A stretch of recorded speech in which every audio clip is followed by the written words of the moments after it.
நல்லா இருக்கும். Okay. Good evening Jessie. Good evening, uncle. Good evening, ma. Jessie, ma. Good evening. Good evening, Chitti. Good evening, sister. Good evening. நம்ம prayer பண்ணிட்டு start பண்ணலாமா? Sister Hema prayer பண்றீங்களா?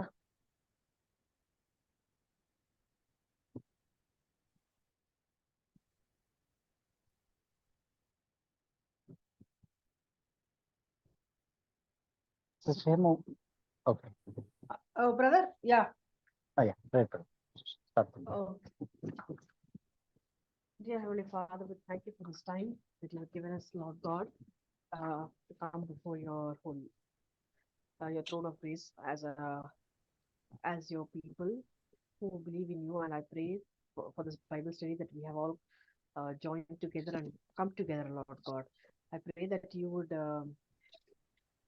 help us pour out your grace upon each one of us, and let this Bible study continue, and help may you open up our understanding, the eyes of our understanding be opened up and enlightened, so that we may seek more of you through your word.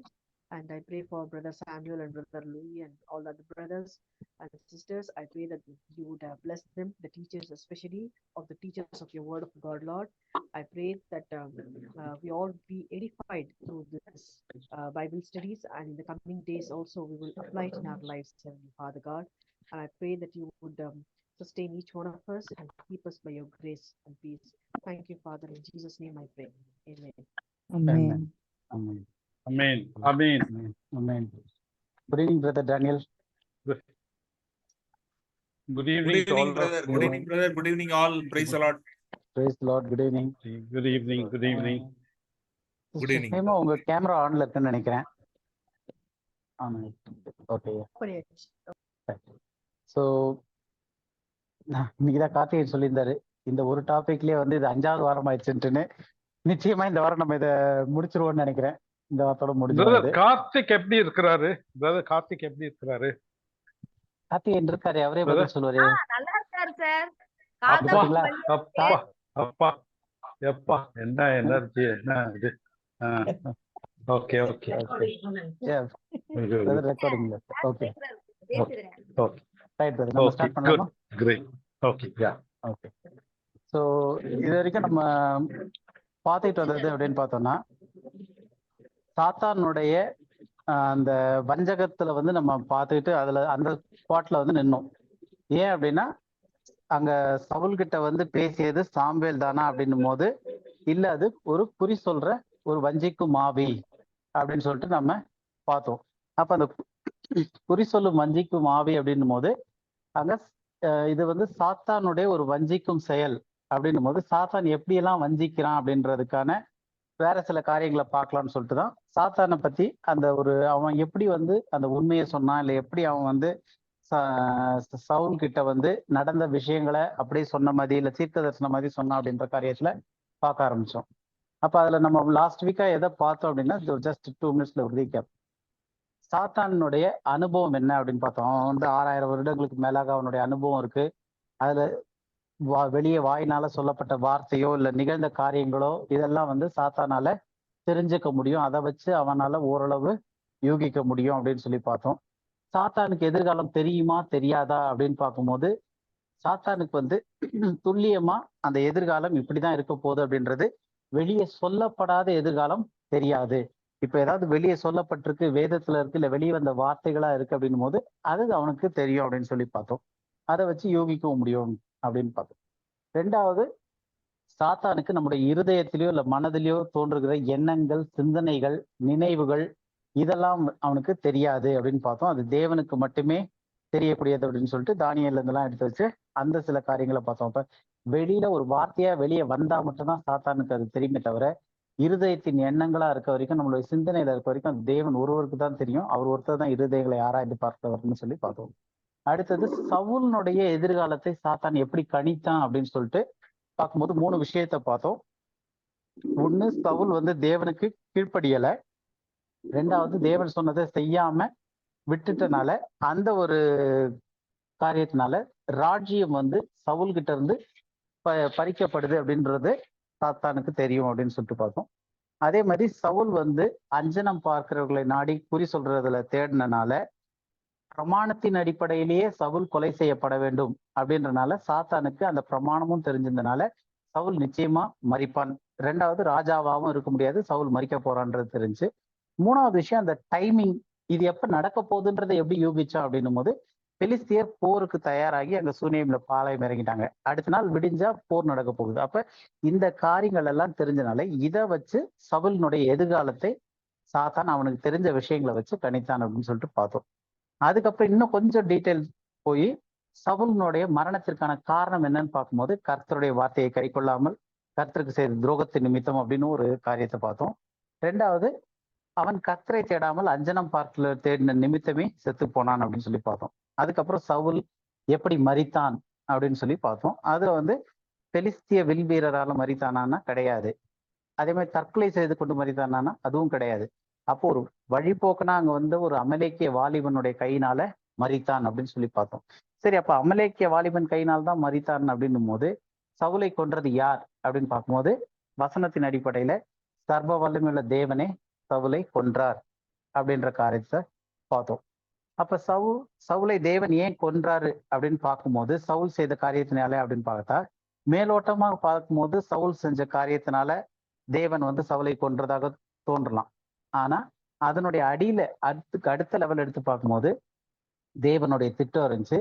Saul இப்படிப்பட்டதான காரியங்களை செய்யறது கூட தேவனுடைய திட்டத்திலும் தீர்மானத்திலும் தான் இருந்தது தவிர அவர் தேவனுடைய திட்டத்துக்கு மாறா யாருமே செய்ய முடியாது. ஏன்னா தேவன் சர்வ வல்லமையுள்ளவன், அவருடைய காரியங்கள் நிறைவேற்றுறதுக்கு அவர் எல்லாம் செய்யறாருன்னு பார்த்தோம். ஏன் அப்படின்னு பார்க்கும்போது ராஜ்யமும் மேசியாவும் யூதா வழியாக தான் வரணும்ன்றது தீர்க்க தரிசனத்துல ஆதி ஆகமத்திலேயே சொல்லப்பட்ட தீர்க்க தரிசனமா இருக்கு யோசேப் மூலமா. அப்ப சவுல் வந்து பென்யமின் கோத்திரத்தான். அப்ப பென்யமின் வழியாக மேசியாவோ ராஜ்யமோ ஸ்தாபிக்கப்படுறதா தீர்க்க தரிசனத்துல இல்லை. அப்ப பென்யமின் ஆகிய சவுலையும் அவன் குமாரர்களையும் அகற்ற வேண்டும். அப்ப அவங்கள எடுத்துட்டு அவங்க மரிக்கணும். அதுக்கப்புறமா தான் அந்த ராஜ்யம் வந்து யூதா கோத்திரத்தானாகிய தாவீதின் மூலமா வரணும். தாவீதின் சிங்காசனம் ஸ்திரப்படுத்தப்படணும். எல்லாமே அந்த மேசியா தாவீதின் இதுல இருந்து தான் வரணும், தாவீதின் சன்னதியிலிருந்து வரணும் அப்படின்ட்டுன்னு அந்த காரியங்கள்லாம் தேவனுடைய திட்டத்துல ஏற்கனவே தீர்மானிக்கப்பட்டிருந்தனால இந்த காரியங்கள் எல்லாமே வந்து நிகழுது. அப்ப ஒவ்வொரு காரியத்திலையும் நம்ம மேலோட்டமா பார்க்கும்போது ஒண்ணு இருக்கும், ஆனா உள்ள அதனுடைய கிரியை எப்படி நடப்பிக்கப்படுது அப்படின் போது சர்வ வல்லமையோட தேவனுடைய சித்தம் தான் அதுல நடந்துகிட்டு இருக்கு அப்படின்னு சொல்லி பார்த்தோம். இது வரைக்கும் போன வாரம் பார்த்தோம். இப்ப இந்த வாரம் வந்து சாத்தான் அங்க வஞ்சிக்கும் ஆவியை வச்சு வஞ்சிக்கிறான். ஸோ இன்னைக்கு இந்த டிசப்ஷன் வஞ்சிக்கக்கூடிய அந்த ஒரு விதம் அதை வந்து இன்னும் கொஞ்சம் டீட்டெயில்டா பார்க்க போறோம். அந்த வஞ்சித்து பேசிய விஷயங்கள் உண்மையா இருக்கு. ஏன்னா நம்ம நிறைய இது பார்த்தப்ப சவுல் சாம்வேல் அப்படின்னு சொல்ல விஷயங்கள்லாம் கூட இருக்கட்டும், இல்ல அதற்கு சாம்வேல் வந்த விஷயங்கள்லாம் கூட இருக்கும், அதெல்லாம் பார்த்தோம். ஆனா சொல்லப்பட்ட விஷயங்களும் உண்மையாவே இருக்கு அப்படின்னு சொல்லிட்டு நிறைய கருத்து இருக்கு. இப்ப நாளைக்கு நீயும் உன் குமாரனும் என்னோடு கூட இருப்பீர்கள் அப்படின்னு சொல்லியிருக்கு. அதெல்லாம் வந்து ஏற்கனவே சொல்லப்படாத தீர்க்க தரிசனமா இருக்கு, அதெல்லாம் சொல்லியிருக்கு அப்படின்னு சொல்லிட்டு சொல்றாங்க. அப்ப அநேகர் வந்து என்ன நினைக்கிறாங்கன்னா அங்க வந்தது சாம்வேல் தான் அப்படின்னு சொல்லிட்டு நினைக்கிறாங்க. அப்ப இத புரிஞ்சுக்கணும் அப்படின்னா, அதாவது இங்க வந்தது சாம்வேல் கிடையாது, அங்க உண்மையே பேசியிருந்தாலும் எல்லாமே நடந்திருந்தாலும் வந்தது ஒரு வஞ்சிக்கும் ஆவிதான் அப்படின்னும் போது சாத்தானுக்கு வந்து எந்த அளவுக்கான ஒரு வஞ்சிக்கும் காரியம் இருக்கு அப்படின்றத நம்ம பார்ப்போம். அப்ப நம்ம எல்லாருக்குமே தெரியும் சாத்தான் ஒரு வஞ்சகன். என் வாய்ஸ் கிளியரா இருக்கு இல்லையா? எனக்கு கரகரன்னு லைட்டா சவுண்ட் கேக்குது. என் வாய்ஸ் கிளியரா இருக்கா? கேக்குதா? கிளியரா இருக்கு பிரதர். Okay, right. ஸோ அப்ப சாத்தான் வந்து ஒரு வஞ்சகன் அப்படின்ட்டு நம்ம எல்லாருக்குமே தெரியும், கரெக்ட் தானே? அதுல எந்த மாற்று கருத்தும் இல்லை. இப்ப ஒரு கேள்வி என்னன்னா, சாத்தான் எப்படி வஞ்சிப்பான்? இது வந்து எல்லாருமே அவங்கவுங்க பாயிண்ட் ஷேர் பண்ணலாம், டிஸ்கஸ் பண்ணலாம். சாத்தான் எப்படி வஞ்சிப்பான்? ஏன்னா சாத்தான் வந்து ஒரு வஞ்சகன்னு தெரியும், அவன் வஞ்சிப்பான்றது எல்லாருக்கும் தெரியும். ஸோ சாத்தான் எப்படி வஞ்சிப்பான் அப்படின்றது எல்லாம் ஆளுக்கு ஒரு பாயிண்ட் சொன்னா கூட கொஞ்சம் பாயிண்ட்ஸ் வரும். யாராவது சொல்லலாம். அது வந்து ஒரு ஹாஃப் ட்ரூத் அவனுக்கு கொஞ்சம் தெரிஞ்சாலே அந்த ஒரு பில்டப் பண்ணிடுவான் அவன். இந்த ஹாஃப் ஓகே ட்ரூத் அவன் செய்யறது எல்லாமே ஹாஃப் ட்ரூத் தான். அவன் கொஞ்சம் காரியம் நம்புற மாதிரி பண்ணி நம்மளை படுகொள்ள தள்ளிடுவான். ஐயோ அது சொல்றது கரெக்டா இருக்க மாதிரி இருக்குதுன்னு சொல்லி, but completely is a deceiver and he uses that is one of the tactics. Okay, அது ஒண்ணு. வேற யாராவது வேற ஏதாவது டாக்டிக்ஸ்? அது சேம் கான்செப்ட் தான் சார். ஒளியின் தூதனை போல விஷயம் தரிச்சு. ஓகே, ஒளியின் தூதன் போல வேஷம் தெரிச்சு. வேற? Through deceiving miracles also. Through deceiving miracles. Okay, very good. Okay, so இப்படி நமக்கே வந்து சாத்தான் எப்படி வஞ்சிப்பார்னும் போது ஓரளவு நமக்கு சில ஐடியா நம்ம மைண்ட்ல இருக்கு, நமக்கு தெரியுது இப்படி இப்படி வஞ்சிக்கிறான் அப்படின்றது தெரியுது. இப்ப அதுல வந்து முதல் நம்ம என்ன பார்க்க போறோம் அப்படின்னும் போது சாத்தான் எப்படி வஞ்சிக்கிறான் அப்படின்றதுக்கு ஒரு மெயினான காரியத்தை பார்ப்போம். இப்ப வஞ்சகனாகிய சாத்தான் அவனை பத்தி இன்னைக்கு கிறிஸ்தவம் என்ன கற்பிக்கிறது? ஏன்னா இன்னைக்கு எல்லாருமே வந்து அங்க பேசுனது சாமுவேல் தானா, சவுல் தானா, ஏதோ ஒரு இதுல எக்கோ வந்துகிட்டே இருக்கு எனக்கு. Okay right. இப்போ ஸோ வஞ்சகனாகிய சாத்தானை பற்றி நம்ம வந்து இன்னைக்கு இருக்கக்கூடிய நம்ம இன்றைய கிறிஸ்தவத்துல எப்படி கற்பிக்கிறாங்க அப்படின்னு சொல்லி பார்த்தோம்னா முதல் விஷயம், தேவனுடைய பெயர் எடுத்தாலே இல்லாட்டி இயேசு கிறிஸ்துன்னு சொன்னாலே சாத்தான் நடுங்கி ஓடி போயிடுவான். இதை கேள்விப்பட்டிருக்கீங்களா? கேள்விப்பட்டிருக்கேன். தேவனுடைய பெயர் எடுத்தா இல்ல இயேசுவின் நாமத்தினால இயேசுன்னு சொன்னா சாத்தான் நடுங்கி ஓடி போயிடுவான் அப்படின்னு சொல்லிட்டு சொல்றாங்க. இது உண்மையா? ஃபர்ஸ்ட் இல்ல சார். இல்ல, எனக்கும் இல்ல, இது உண்மை இல்ல. அப்ப இல்ல நான் நிறைய இடத்துல அந்த பேய் ஓட்டுறேன் அப்படி இப்படின்னு சொல்லிட்டு ஆண்டவர் பேர் சொல்லிதான் அவங்க ஜெபிக்கிறாங்களே அப்படின்னா ஓடிட்டு இருக்கணுமே. அது உண்மையிலே இருந்தா அது திரும்ப திரும்ப வாரம் வந்து வாரம் ஓட்டின்னு தான் இருக்காங்க. சரி ரைட்டு. ஸோ அப்ப ஆனா பொதுவான இது வந்து என்ன சொல்றாங்கன்னா, தேவனுடைய பெயர் எடுத்தாலோ இல்லாட்டி இயேசுன்னு சொன்னாலோ சாத்தான் நடுங்கி ஓடி போயிடுவான் அப்படின்னு சொல்லிட்டு நிறைய இடத்துல வந்து இயேசுன்னு சொல்லுங்க சாத்தான் நடுங்குவான், இப்ப இந்த பேரை கேட்டோடனே நடுங்குவான் அப்படின்னு சொல்லிட்டு சொல்றாங்க. அப்ப இது உண்மையா அப்படின்னு கேட்டா இல்ல.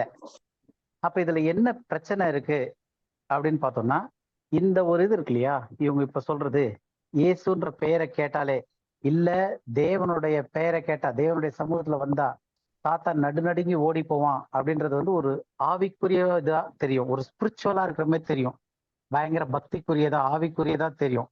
ஆனா வேதாகம் அடிப்படையில இருக்கா அப்படின்னு பார்த்தோம்னா இல்ல அப்படின்றத உண்மை. அப்ப வேதாகம் அடிப்படையில வந்து என்ன அப்படின்றது தெரியல அப்படின்னும் போது நமக்கு இந்த இது சொல்லும் போது இதை பார்க்கும் போது ஓகே, அப்ப இது வந்து ஒரு ஸ்பிரிச்சுவலா தெரியுது, ஒரு ஆவிக்குரியதா தெரியுது. இயேசுன்ற பேரை கேட்ட உடனே பிசாசுலாம் ஓடிரும், இல்ல தேவனுடைய நாமத்தை சொன்ன உடனே ஓடிரும் அப்படின்ட்டுன்னு நமக்கு தோணுது. ஆனா அது உண்மையில அப்படி கிடையாது. ஏன் அப்படின்னா வேதாகம் அடிப்படையில் அப்படி கிடையாது.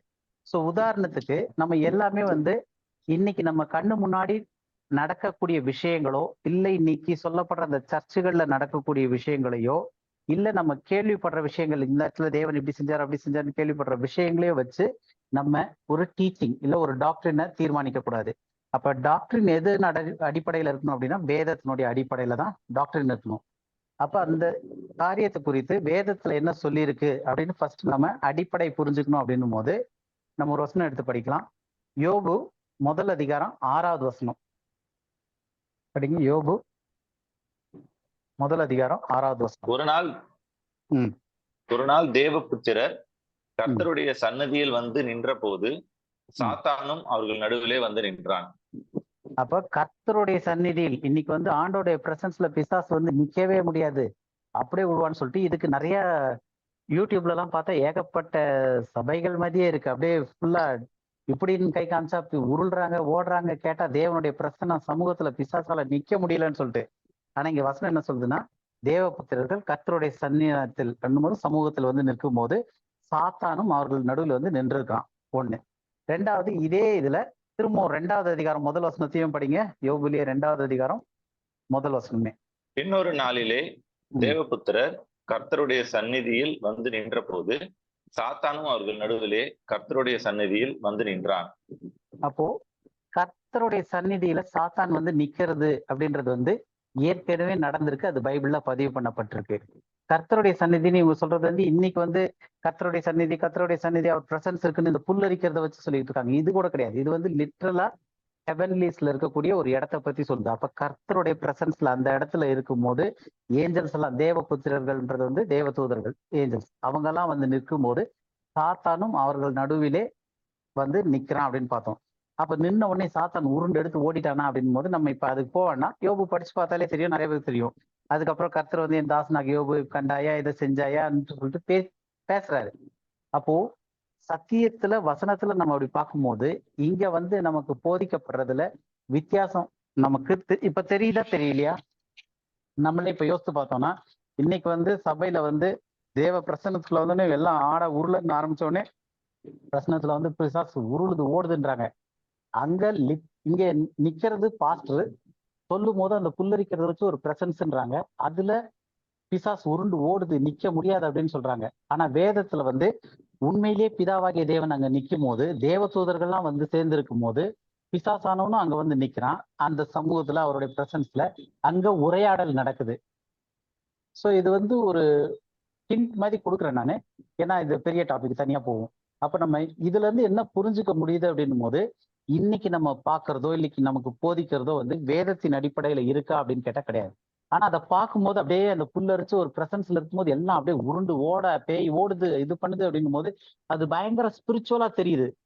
ஆனா வேதாகமத்தின்படி இருக்கா அப்படின்னு பார்த்தா அது வேதாகமத்தின்படி கிடையாது அப்படின்னு பார்ப்போம். அப்போ பல காரியங்கள் நமக்கு வந்து ஆவிக்குரிய மாதிரி தெரியுது, ஆவிக்குரியதா இருக்கிற மாதிரி தெரியுது, ஒரு பக்தியா ஒரு பக்தி பரவசத்துல இருக்க மாதிரி தெரியலாம். ஆனா அது எல்லாமே வேதாகம அடிப்படையில இருக்கா அப்படின்னு பார்த்தா அது எல்லாமே வேதாகம அடிப்படையில இருக்கணும்னு இல்லை, அது இல்லாம கூட இருக்கலாம். பாக்குறதுக்கு ஆவிக்குரிய விஷயமா தெரியலாம், ரொம்ப பக்தியான விஷயமா தெரியலாம், பயங்கர ரிலீஜியஸா ஸ்பிரிச்சுவலா தெரியலாம். ஆனா அதுல வேதாகம அடிப்படையில அது உண்மையா அப்படின்னு பார்த்தா அந்த மாதிரி இருக்காது. அப்போ முதல் விஷயம் நம்ம தெரிஞ்சுக்க வேண்டியது வஞ்சகத்துல, இது எதுக்காக இதை படிச்சுட்டு வரோம்னா பிசாசு எப்படி வஞ்சிப்பான் அப்படின்றதுல டீட்டெயிலா பாக்குறோம். ஸோ பிசாசு எப்படி வஞ்சிப்பான் அப்படின்னும் போது ஒரு போதகத்தின் மூலமா கூட வஞ்சிக்கிறான். இன்னைக்கு நம்ம பாக்குறது காரியங்கள் இதெல்லாம் வச்சு அப்ப வஞ்சனை எப்படின்னு கண்டுபிடிக்கிறது வந்து வசனத்தின் அடிப்படையில இருக்கா அப்படின்றது பார்க்கணுன்றது ஃபர்ஸ்ட். வெறும் ஆவிக்குரிய ரீதியில இது இருக்கா அப்படின்றது மட்டும் முக்கியம் கிடையாது, அது வசனத்தின் அடிப்படையில இருக்கா அப்படின்றத ஃபர்ஸ்ட் பார்க்கணும். அப்புறம் சில காரியங்கள் இருக்கு அது வந்து வசனத்தின் அடிப்படையில கூட வேதாகம அடிப்படையில கூட அது சரியா இருக்கலாம். ஆனா அது எல்லாமே வந்து சரியா பகுக்கப்பட்டிருக்கா? இந்த நம்ம 2 தீமோத்தேயுல ஏற்கனவே பார்த்துக்கோம் இல்லையா, 2:15 ரைட்லி டிவைடட்னு. அப்ப அந்த கால நியமங்களுக்கு ஏற்ற மாதிரி அது சரியா பகுக்கப்பட்டிருக்கா? அப்ப பகுக்கப்படாமல் இருந்துச்சுன்னா இன்னைக்கு எடுத்து விருத்த சேதனம் பண்ணிக்கிட்டு இருக்க மாதிரி. அது வேதத்துல இருக்கு. நோவா இன்னைக்கு பேழையை கட்டினாருன்னு சொல்லிட்டு நான் இன்னைக்கு பேழையை கட்டிக்கிட்டு இருந்தேன்னா அது வேதத்துல இருக்கிறது. ஆனா சரியா பகுக்கிறதுன்றது வந்து எந்தெந்த காலகட்டத்திற்கு யாருக்கு என்ன சொல்லப்பட்டிருக்கு அப்படின்றது. அப்ப ஒரு விஷயம் வேதாகமத்திலே இல்லாம நமக்கு வந்து ஒரு உணர்வை கொடுக்கக்கூடியது, அதை வந்து நம்ம ஆவிக்குரியதாக நினைச்சு வஞ்சிக்கப்படலாம். வேதாகமத்திலே இல்லாம சில காரியங்கள் வேதாகமத்துல இருக்கலாம், ஆனா அது வந்து ரைட் டிவிஷன் அடிப்படையில் இல்ல, அந்த சரியாக பகுக்கப்பட்டு கால நியமங்களுக்கு உட்பட்டு அந்த அடிப்படையில பகுக்கப்படாமல் அது வந்து வஞ்சிக்கப்படுறதற்கான வாய்ப்பா இருக்கான். இன்னைக்கு முக்காவாசி சபைகள் இந்த சரியாக பகுக்கிறது எப்படின்னு தெரியாதனால பல விஷயங்கள்ல வஞ்சிக்கப்பட்டிருக்கிற மாதிரி தான் இருக்கு. ஸோ இதுவும் வந்து ஒரு விதமான வஞ்சனை, வஞ்சிக்கிற தன்மை பிசாசோட இதுன்னு பார்க்குறோம். அப்போ எது கரெக்டா இருக்கும்னா ஒரு காரியம் வந்து வேதாகம அடிப்படையிலயும் இருக்கணும், அது இல்லாம கால நியமங்களின் அடிப்படையிலும் அது சரியா பகுக்கப்பட்டிருக்க வேண்டும். அப்போ இது பிப்ளிக்கலாவும் இருக்கணும், அது ஸ்கிரிப்சரலா டிஸ்பென்சேஷனலா கரெக்டா டிவைட் ஆயிருக்கணும், ரைட் ஆயிருக்கணும். அப்ப இது வந்து இஸ்ரவேலுக்கு சொல்லப்பட்டிருக்கா, தீர்க்க தரிசனத்தின் அடிப்படையில சொல்லப்பட்டிருக்கா, இது வந்து இந்த பூமிக்குரிய ஜனங்களுக்கு அங்க ராஜ்யத்துக்குள்ள போறவங்களுக்கு சொல்லப்பட்டிருக்கா, இது வந்து பாடி ஆஃப் கிரைஸ்டுக்கு சொல்லப்பட்டிருக்கா, இது வந்து ரகசியத்துல இந்த சொல்லப்படாத இந்த காலகட்டத்துக்கு சொல்லப்பட்டிருக்கா, பரலோக குடியிருப்புன்னு இருக்கக்கூடிய ஜனங்களுக்கு சொல்லப்பட்டிருக்கா, கிருபையில இருக்கவங்களுக்கு சொல்லப்பட்டிருக்கா, நியாய பிரமாணத்துல இருக்கவங்களுக்கு சொல்லப்பட்டிருக்கா. ஸோ இதுதான் வந்து கால நியமங்களின் அடிப்படையில சரியா பகுத்து படிக்கிறது அப்படின்றது. அப்ப அந்த அடிப்படையிலையும் அது கரெக்டா இருக்கணும். அப்ப வேதாகம சத்தியமும் இருக்கணும், ரெண்டாவது காலங்களின் அடிப்படையிலையும் அதை கரெக்டா பகுக்கணும் அப்படின்னு சொல்லி பாக்குறோம். ஸோ அப்ப இதுதான் வந்து ஃபர்ஸ்ட் நம்ம புரிஞ்சுக்க வேண்டிய டிசப்ஷன். என்னன்னா பிசாசுன்றவன் வந்து அப்படியே சொன்ன உடனே அலறிக்கிட்டு ஓடிட போறது கிடையாது அந்த மாதிரி. ஏன்னா பாஸ்டர்ல இல்ல ஊழியக்காரங்கள்ல பிதாவாகிய தேவன் இருக்க அந்த ஒரிஜினலா பரலோகத்துல இருக்கக்கூடிய அந்த சமூகத்திலேயே தேவதூதர்கள் மத்தியில சாத்தான் வந்து நிற்கும் போதும் ஒரே இடம் தான் நடந்திருக்கே தவிர அவன் துள்ளி துள்ளி அலறி அலறி விழல. ஸோ இந்த மாதிரி சில காரியங்கள்லாம் நமக்கு தெளிவு பண்ணும்போது, அந்த தெளிவு வரும்போது வஞ்சனை எங்க இருக்கு அப்படின்றது புரிய ஆரம்பிக்கும். இப்ப அடுத்த பாயிண்ட் நம்ம போவோம். இது வரைக்கும் கிளியரா இருக்கு இல்லையா? இல்ல யாருக்காவது ஏதாவது கேள்வி இருக்கா? ஸ்லோவா தான் போறேன்னு நினைக்கிறேன். அடுத்தது போலாமா? போலாங்கண்ணா. ஓகே. ஸோ ஹலோண்ணா. ரெண்டாவது ஹலோ. ஸோ சொல்லுமா கண்மணி. போலாங்கண்ணா. Okay okay. ஸோ அடுத்து நம்ம என்ன பார்க்குறோம் அப்படின்னு பார்த்தோம்னா, ரெண்டாவது விஷயம், சாத்தான் வந்து உண்மையை போலவே காண்பிக்கிறதுக்காக கர்த்தருடைய நாமத்தையோ அல்லது கர்த்தருடைய வார்த்தையோ கூட பயன்படுத்தலாம். அவன் சொல்றது வந்து உண்மை அப்படின்றத நிரூபிக்கிறதுக்காக கர்த்தருடைய வார்த்தை, கர்த்தருடைய நாமம் இதெல்லாத்தையுமே கூட பயன்படுத்த முடியும், பயன்படுத்துவான். அப்ப நம்ம முன்னாடி பார்த்தது என்னன்னா, இயேசுன்ற பேரை சொல்லிட்டாலே பிசாசு சுருண்டு அலறி ஓடிடுவான், இல்ல அவருடைய சமூகத்துல 4 பேர் பாட்டு பாடிக்கிட்டு இருந்தா அவனால அங்க நிக்க முடியாது அப்படின்றதெல்லாம் ஒரு ஆவிக்குரிய ரீதியா நமக்கு அப்படியே பரவசத்தை கொடுத்தாலும், ஒரு அப்படியே மகிழ்ச்சியா ஒரு மேலோட்டமான ஒரு நிலையை கொடுத்தாலும் அது உண்மை கிடையாது. ஏன்னா சத்தியம்ன்றது வேத வசனத்தின் அடிப்படையில தான் இருக்கணும், அனுபவத்தின் அடிப்படையிலோ உணர்வின் அடிப்படையிலையோ இருக்க முடியாது. அப்ப அந்த சத்தியத்தின் அடிப்படையில நம்ம பார்க்கும்போது, நம்ம ஏற்கனவே பார்த்துட்டோம், பிசாசானவன் பிதாவாகிய தேவனுடைய சமூகத்திலே போய் நின்று பேசிட்டு தான் வரான் அப்படின்னு சொல்லிட்டு. இப்ப அடுத்தது என்ன பார்க்குறோம் அப்படின்னா, அவன் வந்து பேசுறது மட்டும் இல்ல, அவன் சொல்றதெல்லாம் உண்மை அப்படின்றதுன்னா என்ன அர்த்தம்? அவன் உண்மைன்னு ஏன் சொல்ல வைக்கிறான் அப்படின்னா, அவனை நம்பணும், வஞ்சிக்கிறதுக்கு. அப்ப பிசாசு நம்மளை வஞ்சிக்கிறதுக்கு சில காரியங்களை சொல்லும் போது அதை வந்து கர்த்தருடைய நாமத்தையோ அல்லது கர்த்தருடைய வார்த்தையோ கூட ஆட் பண்ணி சொல்ல முடியும் அப்படின்னு சொல்லிட்டு பாக்குறோம். அதுக்கு ஒரு வசனம் படிக்கலாம். மத்தேயு 4வது அதிகாரம் 6வது வசனம். மத்தேயு 4:6. நீர் தேவனுடைய குமாரனே ஆனால் தாழகுதியும், ஏனெனில் தம்முடைய தூதர்களுக்கு உம்மை குறித்து கட்டளையிடுவார். உமது பாதம் கல்லில் இடராதபடிக்கு அவர்கள் உம்மை கைகளில் ஏந்தி கொண்டு போவார்கள் என்பதாய் எழுதியிருக்கிறது என்று சொன்னான். இப்ப இதுல பார்த்தோம் அப்படின்னா, இதை யார் சொல்றது? சாத்தான் சொல்றது. யார்கிட்ட சொல்லிக்கிட்டு இருக்கிறது? ஆண்டவராகிய இயேசு கிறிஸ்து. ஆண்டவராகிய இயேசு கிறிஸ்து கிட்ட. அப்ப முதல் நம்ம பார்த்தது வந்து யோபுல என்ன பார்த்தோம்னா, பிதாவாகிய தேவன் இருக்கக்கூடிய அந்த பிரசன்னத்துல சாத்தான் வந்து என்ன பண்ணா, எப்படி நின்னா அப்படின்றத அந்த இதை நம்ம யோபனுடைய ஃபர்ஸ்ட் 2 அதிகாரம் படிச்சு பார்த்தோம்னா தெரியும் எப்படி எல்லாம் கான்வர்சேஷன் போச்சு அப்படின்னு சொல்லிட்டு. இங்க என்ன பாக்குறோம் அப்படின்னும் போது, பிசாசானவன் வஞ்சிக்கிறதுக்கு கர்த்தருடைய வார்த்தையோ இல்ல கர்த்தருடைய நாமத்தையோ கூட பயன்படுத்துவான் அப்படின்னு சொல்லிட்டு. இப்ப இந்த இடத்துல இவன் பயன்படுத்தினப்பட்ட வார்த்தை, கர்த்தருடைய வார்த்தைன்றது என்ன அப்படின்னா, இன்னைக்கு நிறைய பேர் வந்து கர்த்தர் என்னோடு பேசினார் அப்படின்னு சொல்லிட்டு இஷ்டத்துக்குன்னு சொல்லலாம். ஆனா இவன் அப்படி கூட சொல்லல, எழுதப்பட்ட வார்த்தையை கோட் பண்ணி ரிட்டன் வேர்ட் ஆஃப் காட்ன்றதுதான் அத்தாரிட்டியான தேவனுடைய வார்த்தை. அப்ப அந்த வார்த்தையை கோட் பண்ணி என்பதாய் எழுதியிருக்கிறதே என்று சொன்னான். அப்ப வசனத்தின் அடிப்படையில இது எனக்கு தேவன் வெளிப்படுத்தினார்லாம் சொல்லாம சொன்னது என்னது? எழுதப்பட்ட வார்த்தையை கோட் பண்ணி தேவனுடைய வார்த்தையிலிருந்து யாருக்கிட்ட இதை தர்க்கம் பண்றான் அப்படின்னு பார்த்தோம்னா, இயேசு கிறிஸ்து கிட்டேயே இந்த விஷயத்த சொல்றான். உமது பாதம் கல்லில் இடராதபடிக்கு அவர்கள் உம்மை தங்கள் கைகளில் ஏந்தி கொண்டு போவார்கள் அப்படின்னு நிறுத்தல, என்பதாய் எழுதியிருக்கிறதே என்று சொன்னான். அப்ப தேவனுடைய வார்த்தை, எழுதப்பட்ட வார்த்தைய கோட் பண்ணி யாருக்கிட்ட? ரட்சிக்கப்படாத இல்ல ஒரு மாதிரியான ஆள்கிட்ட இல்ல, தேவனுடைய குமாரனாகி இயேசு கிறிஸ்துவுக்கிட்டேயே இந்த பூமியில வந்தப்ப பிசாசானவன் பேசுறான். அப்ப அவனுடைய வஞ்சகத்தன்மையினுடைய டேலண்ட் எந்த அளவுக்கு இருக்கும் புரியுது இல்லையா? அப்போ சாத்தான் வந்து இப்ப இங்க வேத வசனத்தை வந்து ஆதாரமாக கொண்டு, அதாவது சும்மா ஏனோ தானோன்னு பேசல. இது ஏன் நம்ம பார்த்தோம்னா, வேத வசனத்தை கொண்டு கூட சாத்தான் பேசுவான். அப்ப வேத வசனத்தை கொண்டு அதை ஆதாரமா கொண்டு தேவனுடைய குமாரனாகிய இயேசு கிறிஸ்துவிடமே அப்படி பேசுறான். புரியுது இல்லையா? அப்போ இதுல இருந்து நமக்கு என்ன தெரியுது அப்படின்னா, வேதாகமத்தை மேற்கோள் காட்டுறது வந்து சாத்தானுக்கு ஒரு புதிய விஷயமே கிடையாது. அது ஒரு கஷ்டமும் கிடையாது. தேவனுடைய சமூகத்துல போய் நிக்கிறது சாத்தானுக்கு ஒரு பிரச்சனையான விஷயம் கிடையாது, ஒரு கஷ்டம் கிடையாது. இப்ப சொல்ற மாதிரி இவங்க எல்லாம் சொல்ற மாதிரி தேவனுடைய சமூகத்துல வந்து நின்னானா போதும் சாத்தான் அலறி ஓடிடுவான் அப்படின்றது வந்து ஒரு டிராமா தான் பிளே ஆகிட்டு இருக்கே தவிர வேதத்தின் அடிப்படையில் அப்படி கிடையாது. சாத்தானுக்குன்னு ஒரு காலம் இருக்கு, அவன் 1000 வருஷம் தங்கிலிங்களால் அடைச்சு வைக்கப்பட போறான். அப்ப வேதாகம சத்தியன்றது தனியா இருக்கு. இன்னைக்கு சபைகள்ல நடக்கக்கூடிய டிராமாக்கள் நிறைய இருக்கு. அப்ப அதை வந்து ஏன் இப்படி நடக்குது அப்படின்னா பிசாசினுடைய வஞ்சகம். அப்ப அது ஆவிக்குரிய மாதிரி இருக்கே அப்படின்னு சொல்றனால அது உண்மையிலே பரிசுத்தமா இல்ல ஆவிக்குரிய விஷயமா அப்படின்னு கேட்டா கிடையாது. எந்த ஒரு விஷயமே வேதாகமத்தின் அடிப்படையில இல்லைன்னா அது வந்து ஒரு வஞ்சகம் தானே தவிர வேதாகமத்தின் அடிப்படையிலும் இருக்கணும், அது வந்து சரியா கால நியமங்களுக்கு உட்பட்டு பகுக்கப்பட்டதா இருக்கணும். அப்பதான் அது வந்து உண்மையான சத்தியமா இருக்குமே தவிர இல்ல அந்த சத்தியங்கள் எல்லாமே வஞ்சிக்கப்பட்டதா இருக்கும்.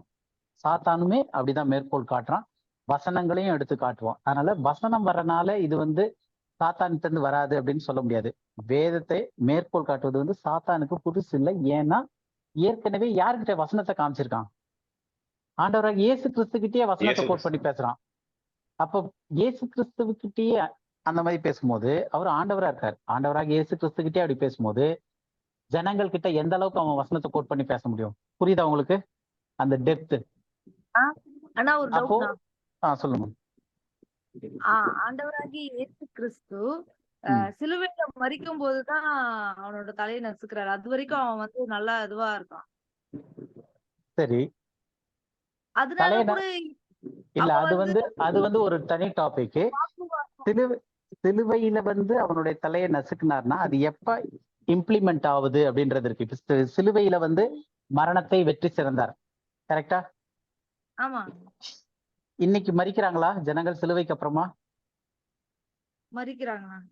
அப்போ அது வந்து மரணத்தை வெற்றி சிறந்தாரு. ஆனா அது எப்ப அப்ளை ஆக போகுது அப்படின்றது ஒரு காலகட்டம் இருக்கு. அதே மாதிரி சாத்தானை அங்க நிர்மூலமாக்கிட்டாரு, அவனை வந்து ஒண்ணுமில்லாம ஆக்கிட்டாருன்னா அது எப்ப நடக்க போகுதுன்னா இன்னும் உபத்திரவ காலத்துல சாத்தானுடைய வேலைகள் இன்னும் அதிகமா இருக்கும்னு இருக்கு. அதுக்கப்புறமா உபத்திரவ காலம் வந்து 2ஆம் வருகையில வந்து அதுக்கப்புறம் 1000 வருஷம் அரைச்சு வைக்க போறாருன்னு இருக்கு. சோ அப்ப சாத்தானுக்கு வந்து அவனை வெற்றி சிறந்துட்டார். சிலுவை எதுக்காக சிலுவையில சொல்றாருன்னா பைபிளினுடைய மொத்தத்துக்குமே சென்ட்ரல் சிலுவை. ஏன் அப்படின்னா ஆதாம்னுடைய ஒரு மனிதனுடைய மீறுதல்னால மரணம் வந்துச்சு, அதனாலதான் எல்லா விளைவுமே ஆகுது. அந்த விளைவுல இருந்து மீட்கிறதற்கு மறுபடியும் தேவன் சிலுவையில மரித்து உயிர்த்தெழுந்தார். அதனால சிலுவை தான் எல்லாத்துக்குமே ஆன சென்டர். அப்ப அந்த சிலுவையை வச்சு எல்லாமே நடக்குது. ஆனா ஒவ்வொன்றும் ஒவ்வொரு காலகட்டம், டைம் டியூரேஷன் இருக்கு. ஆனா அதான் சிலுவையிலேயே நடந்துருச்சானா சிலுவையின் மூலமா நடந்துச்சான்னு ஒரு கேள்வி இருக்கு. புரியுதா? இப்ப பழைய உடன்படிக்கை கூட நம்ம ஏற்கனவே பார்த்திருக்கோம். சிலுவையில முடிஞ்சிருச்சா பழைய உடன்படிக்கைனா? கிடையாது. அது அதுக்கப்புறமும் வந்து எபிரேயர் நிருபத்துல 8வது அதிகாரம் எழுதும் போது அது இன்னும் முடியாம பழைய உடன்படிக்கை இன்னும் ஸ்லோவாய் முடிய போகுது அப்படின்றாங்க. அப்ப சிலுவையில அது முடிக்கல, ஆனா சிலுவையின் மூலமா முடிக்கப்படுது. புரியுதா உங்களுக்கு? சிலுவைக்கும் சிலுவையில நடந்ததுக்கும் சிலுவையின் மூலமா நடக்கிறதுக்கும் வித்தியாசம் இருக்கு. அப்ப சாத்தானும் வெற்றி சிறந்தது சிலுவையின் மூலமாக வெற்றி சிறக்கப்பட்டது. ஆனா அது எப்ப நடக்க போகுதுன்னா அதுக்கு ஆண்டவர் டைம் டியூரேஷன் வச்சிருக்காரு, அந்த காலகட்டத்தில் நடக்கும். ஆனா சிலுவை வந்து ஒரே விஷயம் ஒரே டைம்ல நடந்தது, அதன் மூலமாக எல்லாமே நடத்தப்படுது. ஓகேவா? ரைட். இப்ப நம்ம திரும்ப அந்த பாயிண்ட் போயிடலாம். சோ இப்ப இது வரைக்கும் நம்ம பார்த்தது வந்து இயேசு கிறிஸ்துவையே அவன் வந்து வஞ்சிச்சிருக்கான் அப்படின்னு சொல்லி பார்த்துட்டோம். இப்ப அடுத்தது என்ன பார்க்க போறோம் அப்படின்னா வஞ்சகன் வந்து எப்படி வஞ்சிக்கிறான். ஏன்னா இப்ப நமக்கு வந்து எப்படி வஞ்சிக்கிறான் அப்படின்ட்டு அவன் எப்படியெல்லாம் வஞ்சிப்பான் அப்படின்றது தெரிஞ்சாதான் நம்ம இப்ப வஞ்சகப்பட்டிருக்குமா இல்ல வஞ்சிக்கப்பட்டிருக்குமா இல்ல வஞ்சிக்கப்படலையா, நமக்கு எது வஞ்சகம் எது வஞ்சகம் இல்லை அப்படின்றது தெரியணும். அப்படின்னா வேதாகமம் என்ன கற்பிக்குதுன்னு பார்க்கணும். இன்னைக்கு இருக்கிற சபைகளோ இன்னைக்கு இருக்கிற மற்ற சர்ச்சஸோ வேற எதுவுமே வந்து எப்படி போதிக்குது அப்படின்றது கணக்கு கிடையாது. வேதம் அதை எப்படி சொல்லியிருக்கு, வஞ்சகனுடைய காரியத்தை எப்படி சொல்லியிருக்கு அப்படின்னு சொல்லிட்டு ஒரு சில விஷயங்களை பார்ப்போம். அதுல முதல் வந்து ஆண்டவராக இயேசு கிறிஸ்து வஞ்சகனை பற்றி என்ன சொல்லியிருக்கிறாரு அப்படின்னு சொல்லிட்டு ஃபர்ஸ்ட் பார்த்துடலாம். மத்தேயு 24வது அதிகாரத்துல 4வது வசனம் படிங்க. மத்தேயு 24:4. இயேசு அவர்கள் உங்களை வஞ்சியாதபடிக்கு எச்சரிக்கையாயிருங்கள். ஃபர்ஸ்ட் என்ன சொல்றாரு? இயேசு அவர்களை நோக்கி ஒருவனும் உங்களை வஞ்சியாதபடிக்கு எச்சரிக்கையாயிருங்கள். வஞ்சகன்றது யாரு? டிசீவர். யார் வஞ்சகன் வஞ்சகன்? சாத்தான். சாத்தான். அப்ப சாத்தான் தான் வஞ்சகன். அவன் எப்படி வஞ்சிக்கிறான்னா ஜனங்கள் மூலமாவே வஞ்சிப்பான். அவன் டைரக்டா வந்து கொம்பு வச்சுட்டு வந்து வஞ்சிக்க போறது கிடையாது. அப்ப இயேசு கிறிஸ்து வந்து என்ன சொல்றாருன்னா, ஒருவனும் உங்களை வஞ்சியாதபடிக்கு. ஏன்னா இந்த வஞ்சிக்கிறது அப்படின்றது வந்து நம்ம இன்னும் கொஞ்சம் போனோடனே இன்னும் டீட்டெயிலா பார்ப்போம், அப்போ புரியும். ஸோ அந்த வஞ்சிக்கிறதுனுடைய ஆழம் என்ன அப்படின்றத இன்னும் கொஞ்சம் 2-3 வருஷம் தள்ளி பார்ப்போம். ஸோ அப்ப இப்ப என்ன பார்க்கணும் அப்படின்னா, வஞ்சிக்கிறது அப்படின்றது வந்து வஞ்சகன் பிசாசானவன். அவன் ஜனங்களை பயன்படுத்தி, ஈவன் நம்மள கூட பண்ணலாம், ஒவ்வொருத்தரையுமே யூஸ் பண்ணுவான். யூஸ் பண்ணி மற்றவர்களை வஞ்சிக்கிறதுக்கு ஒரு பாத்திரமா பயன்படுத்தலாம். அந்த இது அவனுக்கு இருக்கு. இப்ப ஒருவனும் உங்களை வஞ்சியாதபடிக்கு எச்சரிக்கையா இருங்கள்னு வார்னிங் கொடுக்குறாரு. கொடுத்துட்டு 5வது வசனம் படிங்க. ஏனெனில் அநேகர் வந்து என் நாமத்தை தரித்து கொண்டு நானே கிறிஸ்து என்று சொல்லி அநேகரை வஞ்சிப்பார்கள். இப்ப இந்த வசனத்துல என்ன சொல்லப்பட்டிருக்கு அப்படின்னா, வஞ்சகன் எப்படி வஞ்சிப்பான்றார் இயேசு கிறிஸ்து? அநேகர் நானே நானே கிறிஸ்து என்று சொல்லி. அதுக்கு முன்னாடி வஞ்சகன் என் நாமத்தை தரித்து கொண்டு, என் நாமத்தை தரித்து கொண்டுன்னா என்னது? இயேசுவின் நாமத்தினால் அப்படின்னு சொல்லி வர்றவங்க வஞ்சிப்பான், ஜாக்கிரதையாயிரு. அப்ப வஞ்சகன் எப்படி வருவான்னா, இயேசுவின் நாமத்தை தரித்து கொண்டு கூட வரலாம். இப்ப அது மட்டும் இல்ல, அடுத்து என்ன சொல்றாருன்னா, வஞ்சகன் தன்னை கிறிஸ்து என்று கூட சொல்லுவான். அவனை பார்க்கும்போது கிறிஸ்துவ பார்த்த மாதிரியே இருக்கலாம். இப்போ பார்க்கும்போது சாத்தான் மாதிரி ஒருத்தன் இருந்தான்னா, அவனா நான் தான் கிறிஸ்துன்னு சொன்னா நம்புவாங்களா? நம்ப மாட்டாங்க. அப்ப நம்பணும்னா எப்படி இருக்கணும்? அவன் பார்க்கறதுக்கு கிறிஸ்து மாதிரியே செயல்கள் இருக்கணும். அப்பதான் வந்து நம்புவாங்க. இதுதான் வஞ்சகம் அப்படின்றது. என்னன்னா, நம்ப வைக்கிறது தான் வஞ்சகம். ஓகேவா? இப்ப இந்த இதுல நம்ம பார்த்ததுல வந்து ஒரு அனலைஸ் பார்ப்போமே. இன்னைக்கு இருக்கிற சபைகள்ல என்ன சொல்றாங்க? கர்த்தருடைய சமூகத்துல சாத்தான் நிற்க முடியாது. இயேசுன்ற பெயரை சொன்னா சாத்தான் ஓடிடுவான். தைரியமா சொல்லுங்க, இயேசுன்னு சொல்லுங்க, சாத்தான் ஓடியே போயிடுவான் அப்படின்றாங்க. ஆனா இங்க என்ன, இயேசு கிறிஸ்து என்ன சொல்றாரு? ஜாக்கிரதையா இருங்க, எச்சரிக்கையா இருங்க. வஞ்சகன் எப்படி வருவான்? என் நாமத்தை தரித்து கொண்டு வருவான். அதாவது இயேசுவின் நாமத்தினால வந்து வஞ்சிப்பான். 2வது, ஒரு படி மேல போய் அவனை பார்க்கறதுக்கு கிறிஸ்து மாதிரியே இருக்கும். நான் தான் கிறிஸ்துன்னு சொன்னா கூட இது பண்றதுக்கு இல்லை, அந்த அளவுக்கு இருக்கும் அவனுடைய வஞ்சகத்தன்மை. அப்போ இன்னைக்கு நமக்கு போதிக்கப்படுறதுக்கும் வேதத்துல இயேசு கிறிஸ்து சொல்ற காரியத்துக்கும் உள்ள வித்தியாசம் புரியுதா? ஏன்னா இது புரிஞ்சாதான் நம்ம வஞ்சிக்க வராங்களா இல்ல வஞ்சகனா இல்லையான்றதே நமக்கு புரிய வரும். ஏன்னா இது இன்னைக்கு நேற்று சபையை பத்தி நான் பேசல, இன்னைக்கு நேற்று சபையை பத்தி பேசல. ஏன்னா இது வந்து ஆரம்ப கால சர்ச்சை ஆரம்பிச்சு ஏறக்குறைய 1700-1800 வருஷங்களா வந்து கிராஜுவலா கொஞ்சம் கொஞ்சமா மாறி இன்னைக்கு அது வேற மாதிரியாவே மாறி இருக்கு டோட்டலா. ஸோ அப்ப நான் வந்து சொல்றது வந்து இந்த 1700 வருஷ காலங்களான சபை காலத்தை பத்தியே பேசிக்கிட்டு இருக்கேன். இன்னைக்கு இருக்கிற சர்ச்சைகளை பத்தியே சொல்ல நான். அதுவும் வருது, ஏன்னா இதனுடைய கூட அடிஷ்னலா நிறைய சேர்த்து தான் இன்னைக்கு வரைக்கும் வந்திருக்கு.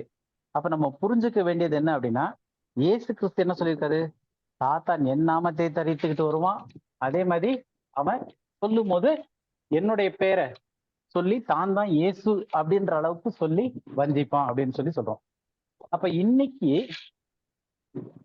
பல கிறிஸ்தவர்கள் வஞ்சிக்கப்பட்டு அந்த மாதிரிலாம் போறாங்க இல்லையா? ஏமாற்றப்பட்டு போறாங்க, வஞ்சிக்கப்பட்டு போறாங்க நிறைய கிறிஸ்தவர்கள். ஏன்? ஏதாவது ஐடியா இருக்கா? எதனாலன்னா அவங்க வார்த்தையில நிலைய, அதாவது இல்ல சொல்லுங்க. சபையில இருக்கிற வார்த்தையை மாத்திரமே படிச்சுக்கிறாங்க. இப்ப நான் சபைக்கு போறேன்னா நான் அப்படிதான் இருக்கேன். நான் வந்து அது வந்து எக்ஸ்ட்ராவா அவங்க போதிக்கிறது. நமக்கு அதாவது வேர் கரெக்டா இருந்துச்சுன்னா மற்றதெல்லாம் கரெக்டா இருக்கும். அப்ப அதனுடைய ரூட் காஸ் எங்க அப்படின்னா, வஞ்சகத்தை வந்து நம்ம சபையில 1000 பேர் சொல்லுவாங்க, வெளியே வந்து 1000 பேர் சொல்லுவாங்க, பக்தியா இருக்கவங்க 1000 பேர் சொல்லுவாங்க, வேற வேற ஒவ்வொரு மாதிரி சொல்லலாம். அப்ப வஞ்சிக்கப்படுறார்கள். கிறிஸ்தவர்கள் ஏன் வஞ்சிக்கப்படுகிறாங்க அப்படின்னு சொல்றதுக்கான முக்கியமான காரணம் என்னன்னா, கிறிஸ்தவர்கள் வேதாகம சத்தியத்தை புரிந்து கொள்ளல. தெரியாமல நிறைய பேருக்கு வேதாகம சத்தியம் தெரியும், ஆனா அதை புரிந்து கொள்ள. அப்ப வேதாகம சத்தியத்தை புரிந்து கொள்ளணும் அப்படின்னா ஃபர்ஸ்ட் சொன்ன மாதிரி ஆவிக்குரியதா தோன்றதுங்க வேறையா இருக்கலாம், ஆனா அது வசனத்துல இல்லாம இருக்கலாம். இல்ல வசனத்துல இருக்கக்கூடியதா இருக்கலாம், ஆனா அது சரியா பகுக்கப்படாம கால நியமங்களுக்கு மாற்றப்பட்டதா, வேற காலத்துல இருக்கக்கூடியது இந்த காலத்துக்கும், இந்த காலத்துல இருக்கக்கூடியது வேற காலத்திற்கும் பயன்படுத்தக்கூடியதா இருக்கும். நம்ம ரைட் டிவிஷன் ஸ்டடி படிக்கும் போதும் நிறைய உதாரணம் படிச்சிருக்கோம். இது முடிச்ச பிறகு திரும்பவுமே அந்த ரைட் டிவிஷன் ஸ்டடி இன்னும் ஆரம்பிச்சு வரும்போது திரும்ப நிறைய காரியங்கள் அப்படி பார்ப்போம். ஸோ அப்ப நிறைய விஷயங்கள் வந்து வேதத்துல வந்து நம்ம புரிந்து கொள்ளாம இருக்கிறனால ஒரு காரியம் இருக்கு. ரெண்டாவது, வேதத்தை படிக்காத ஜனங்கள் நிறைய இருக்கிறாங்க. வேதத்தை படிக்காதுன்னா அதை படித்து புரிந்து கொள்றதை தாண்டி அதை படிக்கிறது இல்லை. சண்டே ஆனா சர்ச்சுக்கு போய் இன்னைக்கு என்ன சொல்றாரு அங்க இருந்து வரக்கூடிய வார்த்தையை கேட்டு அவ்வளவுதான், அதுதான் தேவனுடைய வார்த்தையை நம்பிட்டு வந்துடுற மாதிரியான ஒரு கூட்ட ஜனங்கள் இருக்காங்க. ஒரு கூட்ட ஜனங்கள் அதுக்கப்புறம் உட்காந்து வேதத்தை படிக்கிறாங்க, ஆனா அதை சரியா புரிந்து கொள்ளலன்னு பகுத்து புரிந்து கொள்ளாத ஒரு நிலை இருக்கு. சோ இதனாலையும் வஞ்சிக்கப்படுறாங்க அப்படின்னு பாக்குறோம்.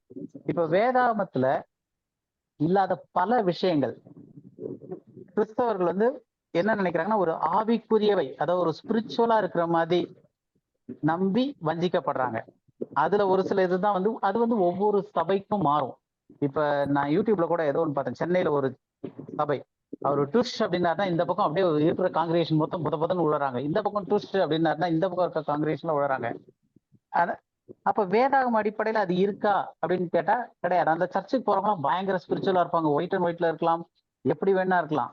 அது வந்து வெளியே ஆவிக்குரிய ரீதியாக தோற்றம் அளிக்கக்கூடியது. ஆனா வேத சத்தியத்தின்படி இருக்கான கிடையாது. அப்போ இவங்க வஞ்சிக்கப்படுறது வந்து ஆவிக்குரியவை நினைக்கிறது வேதாகம சத்தியத்துல இல்லாம இருக்கலாம். அப்ப இது எல்லாமே ஆவிக்குரிய மாதிரி தோன்றது இல்லையா? இப்போ வஞ்சிக்கப்படுறவங்க வந்து மற்ற மதங்கள் இருக்கு இல்லையா, மற்ற மதத்துல இருக்கக்கூடிய கோயில்ல உடுக்கடிச்ச உடனே ஆடுறாங்க, சில காரியங்கள்லாம் நடக்குது. அப்படி இருக்கும்போது அதுல வந்து கிறிஸ்தவர்கள் போய் ஆடுறாங்களா? இல்லைங்கண்ணா. இல்ல. ஏன் ஆடுறது இல்ல? அது தெளிவா இது வந்து நமக்கு இதுக்கு சம்பந்தம் இல்லை அப்படின்றது புரியுது உங்களுக்கு. இதுக்கு ஏதாவது சத்திய வசனத்தை பத்தி கேட்டாங்களா? இல்ல. ஆனா சர்ச்ல மட்டும் எப்படி ஆடுறாங்க? அப்ப உங்களுக்கு அப்படின்னா என்ன அர்த்தம்னா, இது எல்லாமே எங்க இருந்து ஆரம்பிக்குதுன்னா இயேசுவின் பெயரால் கர்த்தருடைய பிரசன்னம் அப்படின்னு சொல்லப்படுற அந்த இடத்துல இருந்து நடக்குது. அப்ப ஜனங்கள் வந்து என்ன ஒரு நம்பிக்கை வந்துச்சுன்னா, கர்த்தருடைய இயேசு கிறிஸ்துவின் நாமத்தினால அப்படின்னு சொல்லும் போதோ இல்ல கர்த்தருடைய பிரசன்னத்துல அப்படின்னு சொல்லும் போதோ பிசாசானவன் அங்க இருக்கவே முடியாது. பிசாசு இருந்தான்னா தனியா தைன்னு குச்சு உருண்டு உழுவான், புரண்டு வெளியே ரோடு வரைக்கும் ஓடிடுவான் அப்படின்ற மாதிரியான ஒரு பிம்பம் கிரியேட் ஆயிடுச்சு. அதனால சத்தியத்தை பார்க்கல. சத்தியத்தின்படி பிசாசு எப்படி பண்றான்னா, பிதாவாகி தேவன்கிட்ட பேசுறான், வைக்கிறான், அங்க பிரசன்னத்துல போய் நிக்கிறான். சாத்தான் இயேசு கிறிஸ்து கூட வந்து பேசுறான், எல்லாம் பண்றான். வசனத்துல இருந்தே எடுத்து எழுதி இருக்கிற வசனத்தை கோட் பண்ணி பேசுறான். அப்ப இந்த சத்தியங்கள்லாம் புரியாதனால ஒருத்தர் வந்து இயேசுவின் பெயரால், இயேசுவின் நாமத்தினாலேயோ இல்ல இயேசுவினுடைய பிரசனம் இருக்கு, இங்க கர்த்தருடைய பிரசனத்துல இருந்து பேசுறோம் அப்படின்னு சொல்லி பேசும்போது அவங்க வந்து அது வந்து ஒரு ஸ்பிரிச்சுவலா தோணுது. அதனால அதை வந்து அவங்க இதுல வஞ்சகம் இருக்குமா அப்படின்னு யோசிக்கிறதே இல்லை. அதே சம்பவங்கள் வேற மதத்துல இருக்கக்கூடிய கோயில்ல ஒரு பூஜை ஆரம்பிச்சு உடுக்கடிக்க ஆரம்பிச்ச உடனே 4 பேர் ஆடுறாங்கன்னா இவங்க கொஞ்சம் தூரத்துல இருந்து அப்படியே எச்சரிக்கையோட பாத்துக்கிட்டு இருப்பாங்க. ஏன்னா அவங்களுக்கு தெரியும் இது வந்து வேற ஒரு விஷயம் அப்படின்னு சொல்லிட்டு. ஆனா அது உள்ள இங்க நடக்கும்போது தெரியாததுக்கு காரணம் வஞ்சகம். இப்ப புரியுதா அந்த வித்தியாசம்? புரியுதுங்க. இப்ப வஞ்சகத்துக்கு வந்து இப்படி நம்ம வஞ்சிக்கப்படுறோம் அப்படின்லாம் சொல்றோம் இல்லையா, இதுல ரொம்ப அதாவது நம்ம கண்ணுக்கு தெரியாத இந்த வஞ்சகம்ன்றது எப்படி இருக்கும் அப்படின்னா, கண்ணுக்கு தெரியாத ஒரு சின்ன நூல் அளவுலதான் வித்தியாசம் மாறும் சில டைம்ல. உதாரணத்துக்கு சொல்லணும் அப்படின்னா, இப்ப இந்த தொடர் சங்கிலி ஜபம் கேள்விப்பட்டிருக்கீங்களா? செயின் பிரேயர், தொடர் சங்கிலி ஜபம், பிரேயர் செயின் சொல்லுவாங்க. சோ பிரேயர் செயின்னா என்னது? 1 மணி நேரம் ஒரு குழு இது பண்ணும், அடுத்த 1 மணி நேரம் அடுத்து ஸ்டார்ட் பண்ணுவாங்க வேற இடத்துல இருந்து, அப்படியே செயின் பிரேயர் பண்ணுவாங்க. அப்போ ஜெபிக்கிறதுன்றது வந்து வேதத்துல இருக்கு, இடைவிடாமல் ஜெபிங்கள்ன்றதும் வேதத்துல இருக்கு. அப்ப ஜெபம்ன்றது என்ன அப்படின்னும் போது நம்ம வந்து 24 மணி நேரமும் அப்படியே ஆண்டவரே ஸ்தோத்திரம்னு சொல்லிட்டு இருக்கிறது இல்ல. ஜெபம் அப்படின்றதே வந்து ஒரு தேவனோட இருக்க ஒரு ஃபெலோஷிப்பை சொல்லுது. அப்ப 24 பவுல் சொல்லும் போது நான் எந்நேரமும் தேவனை துதிக்கிறேன், எந்நேரமும் பண்றேன்னா அப்ப ஒரு சாப்பிடல வைக்கல வேற எதுவுமே இல்லையா? அப்படி கிடையாது. அது வந்து எல்லா நேரத்திலும் தேவனோடு இருக்கக்கூடிய ஒரு உறவு, அந்த ஒரு ஃபெலோஷிப், ஒரு நன்றி உள்ள இருதயம், அந்த தேங்க்ஃபுல் ஹார்ட். அதுதான் இருக்கிறதுலே ஹையஸ்ட் பிரேயர். ஆண்டவரே அப்படின்னு சொல்லிட்டு அந்த கையை விரிச்சிடுறது ஒரு தேங்க்ஃபுல் ஹார்ட்டோட. அப்ப அந்த மாதிரி வர்றது வந்து ஒரு நன்றி உள்ள இருதயம். இப்படி எந்த சூழ்நிலையிலும் எல்லா நேரத்திலையும் நம்ம வந்து ஆண்டவரோட ஒரு ஐக்கியத்திலையும் அவருக்கு ஒரு தேங்க்ஃபுல் ஹார்ட்டோட இருக்கணும்ன்றது தான் எந்நேரமும் ஜெபத்திலையும் எந்நேரம் துதியில இருக்கிறதுன்றது. அதை இவங்க எப்படி மாத்திட்டாங்க அப்படின் போது ஒரு தொடர் சங்கிலி ஆஃப் பிரேயர் அப்படின்றது வந்து பைபிள்ல ஒரு இடத்துலயும் ஒரு வசனமும் இல்லை. மாறா இப்படிப்பட்ட காரியங்களை தேவன் வெறுக்கிறாருன்னு இருக்கு. அஞ்ஞானிகளை போல வீண் வார்த்தைகளினால அலப்பி பெருசு பெருசா பேசாதீங்க, ஒருத்தர் இது பண்ற மாதிரி பேசிக்கிட்டே இருக்காதீங்க, ஜெபத்துல அறை வீட்டுக்குள்ள போட்டு யாருக்கும் தெரியாம பண்ணுங்க அப்படின்றாரு. அஞ்ஞானிகளை பண்றதை நான் அருவருக்கிறேன் அப்படின்றாரு. ஆனா இங்க வந்து பிரேயர் செயின் அப்படின்னு வரும்போது அந்த பிரேயர் செயின்ல என்னது, அந்த சங்கிலி மிஸ் ஆயிடக்கூடாது. இதுல பாவம் சிலருக்குலாம் வந்து ராத்திரி 3 மணில இருந்து 5 மணி வரைக்கும் வரும், இல்ல 12 மணில இருந்து 3 மணி இல்ல 2 மணி வரைக்கும் வரும். அலாரம் வச்சு முழிச்சு அந்த ஜெபம் கட்டாயிடக்கூடாது அப்படின்னு சொல்லிட்டு, அப்ப நம்ம ஒருத்தர் விட்டுட்டோம்னா அந்த ஜெபம் கட்டாயிருமே அப்படின்னு சொல்லிட்டு அந்த டைமிங் அலாரம் வச்சு கரெக்டா அதுக்கு ஜெபம் பண்ணி திரும்ப அடுத்த ஆள் வேற எங்கேயோ ஒருத்தர் கேரி ஓவர் பண்ணுவாங்க. அப்ப தேவன் வந்து இதை பார்க்கறதுக்கு பயங்கர ஸ்பிரிச்சுவலா இருக்கும், பயங்கர ஸ்பிரிச்சுவல். ஏன்னா பார்க்கும்போது அப்பா தொடர்ந்து ஜெபம் பண்ணிட்டே இருக்காங்களே அப்படின்னு. சரி ஜெபம் பண்றதானே, இதுல என்ன தப்பு இருக்கு? ஆனா அங்க வஞ்சகம் என்ன இருக்கு அப்படின்னா, தேவன் அது அஞ்ஞானிகள் செய்யறாங்க, அப்படி நீங்க செய்யாதீங்க வேஷம் போட்டு, அது எனக்கு அருவருப்பா இருக்குன்றாரு. ஆனா இன்னைக்கு வந்து நமக்கு வந்து அது சபையில ஒரு ஜெபத்தோட சேர்ந்து வரும்போது அதுல இருக்கக்கூடிய வஞ்சகம் தெரிய மாட்டேங்குது. இப்ப தெளிவா புரிஞ்சுக்கணும், அதாவது ஜெபம் தப்பு கிடையாது, நம்ம 24 மணி நம்ம இருக்கிற ஃபெலோஷிப்போட ஜபிச்சுக்கிட்டு இருக்கிறது தப்பு கிடையாது. ஆனா இப்ப ஒரு ஜெப சங்கிலின்னு வச்சு இதை தொடர்ந்து ஒருத்தர் முடிக்கும் போது டைம் போட்டு அடுத்தடுத்து ஒருத்தர் அப்படி தொடர்ந்து பண்றாங்க அப்படின்றது வந்து வேதத்துல இல்லாத ஒரு விஷயம். அப்ப இது வந்து தேவன் அருவருக்கக்கூடிய ஒரு விஷயமா இருக்கு. ஏன்னா புற மதஸ்தர் பண்ணக்கூடிய ஒரு செயலா இருக்குன்னு சொல்லுது. அப்ப இது வந்து ஒரு உதாரணத்துக்காக சொல்றேன். அப்படி இந்த மாதிரி ஸ்பிரிச்சுவலாவே தெரியும், பயங்கர ஸ்பிரிச்சுவலா தெரியும். அவங்க எல்லாம் வந்து எந்த அளவுக்கு பக்தியா இருந்திருந்தாங்கன்னா அந்த செயின் ஆஃப் பிரேயரை கட் பண்ணிடக்கூடாதுன்னு சொல்லிட்டு ராத்திரி 2:30 மணிக்கு அலாரம் வச்சு 4 வரைக்கும் ஜெபம் பண்றாங்க அப்படின்வாங்க. அப்ப அத வந்து அதனால என்ன பிரயோஜனம் அப்படின்னு கேட்டா ஒண்ணுமே கிடையாது. அது ஒரு வஞ்சகம், ஒரு டிசப்ஷன், அவ்வளவுதான்.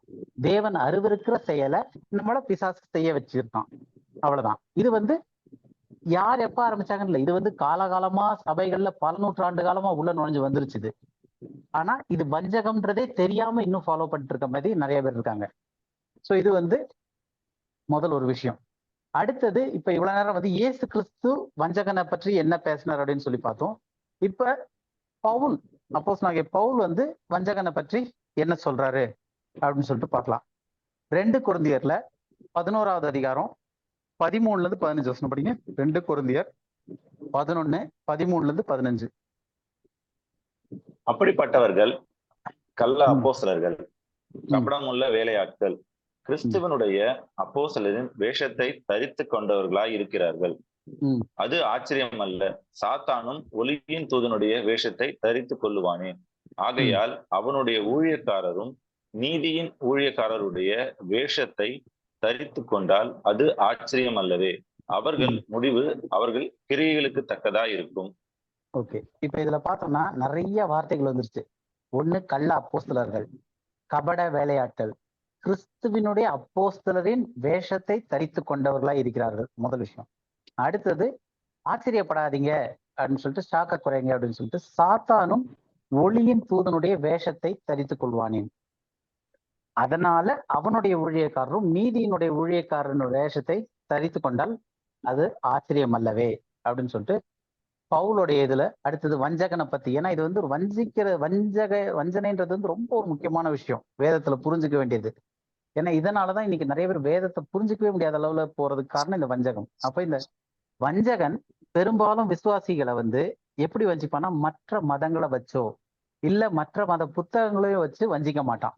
ஏன்னா அது வந்து வஞ்சனையாவே தெரியாது அவங்களுக்கு. இன்னைக்கு சபையில வந்து ஒருத்தர் வந்து ஒரு பகவத்கீதையில இருந்தோ ஒரு குரான்ல இருந்தோ இல்ல வேற விதமான மத புத்தகங்கள்ல இருந்து எடுத்துட்டு வந்து வச்சு பேசினாங்கன்னா யாருமே ஒத்துக்க மாட்டாங்க கிறிஸ்தவர்கள். கரெக்ட் தானே? ஓகே அதுல இவ்வளவு நல்ல விஷயம் இருக்கா, பிரைஸ் தி லார்ட்னு சொல்ல போறாங்களா? சொல்ல மாட்டாங்க. அப்ப எப்படி வஞ்சிப்போம் அப்படின்னும் போது வேதத்துல இருந்து நம்ம பார்க்கக்கூடிய மாதிரியே இருக்கும், ஆனா அது சரியா பகுக்கப்படாம இருக்கலாம். இல்ல வேதத்திலே இல்லாம பயங்கரமா ஸ்பிரிச்சுவலா இருக்கிற மாதிரி சில விஷயங்களை சொல்லுவான். அப்போ இதுல முக்கியமான விஷயம் என்ன அப்படின்னு பார்த்தோம்னா, இதை புரிஞ்சுக்கிறதுக்கு இந்த வஞ்சனை அப்படின்றத புரிஞ்சுக்கிறதுக்கு ஒரு நல்ல உதாரணம் புரிஞ்சுக்கணும் அப்படின்னா, வஞ்சிக்கப்படுறதுக்கு முக்கியமான குவாலிட்டி என்ன யாராவது சொல்ல முடியுமா? பிசாசு ஒருத்தரை வஞ்சிக்கிறாங்க, இல்ல யாரோ ஒருத்தர் யாரையும் வஞ்சிக்கிறாங்க. அப்ப அந்த வஞ்சிக்கிறதுக்கு அவங்களுக்கு தேவையான ஒரு முக்கியமான குவாலிட்டி எது இருந்தா ஈஸியா வஞ்சிக்கப்படலாம்?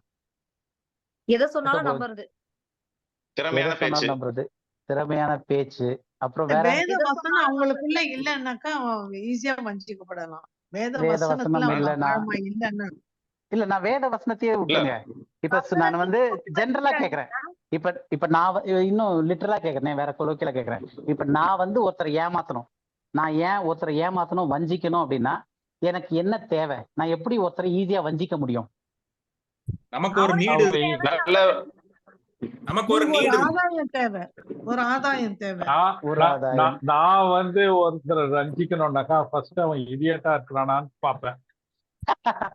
ஏன்னா இடியட் ஈஸியா ஒரு வஞ்சிக்கலாம். நீடு, ஒரு நெசசிட்டி இருக்கும்போது நம்ம வல்னரபிளா இருப்போம்.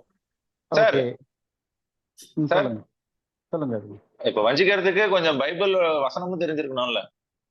இல்ல நான் வந்து பைபிள் வஞ்சகத்தை பத்தியே கேட்கல, அது வசனம் கொஞ்சம் தெரிஞ்சிருக்கணும். நான் கேட்கறது ஜென்ரலா ஒருத்தரை வஞ்சிக்கிறதுக்கு என்ன தேவை அப்படின்னா பிரைட், அதாவது அவங்கள பிரைஸ் பண்றது. பிரைஸ் பண்றது. ஓகே, இதெல்லாம் வந்து ஒரு பாயிண்ட் ஆஃப் வியூல கரெக்ட்.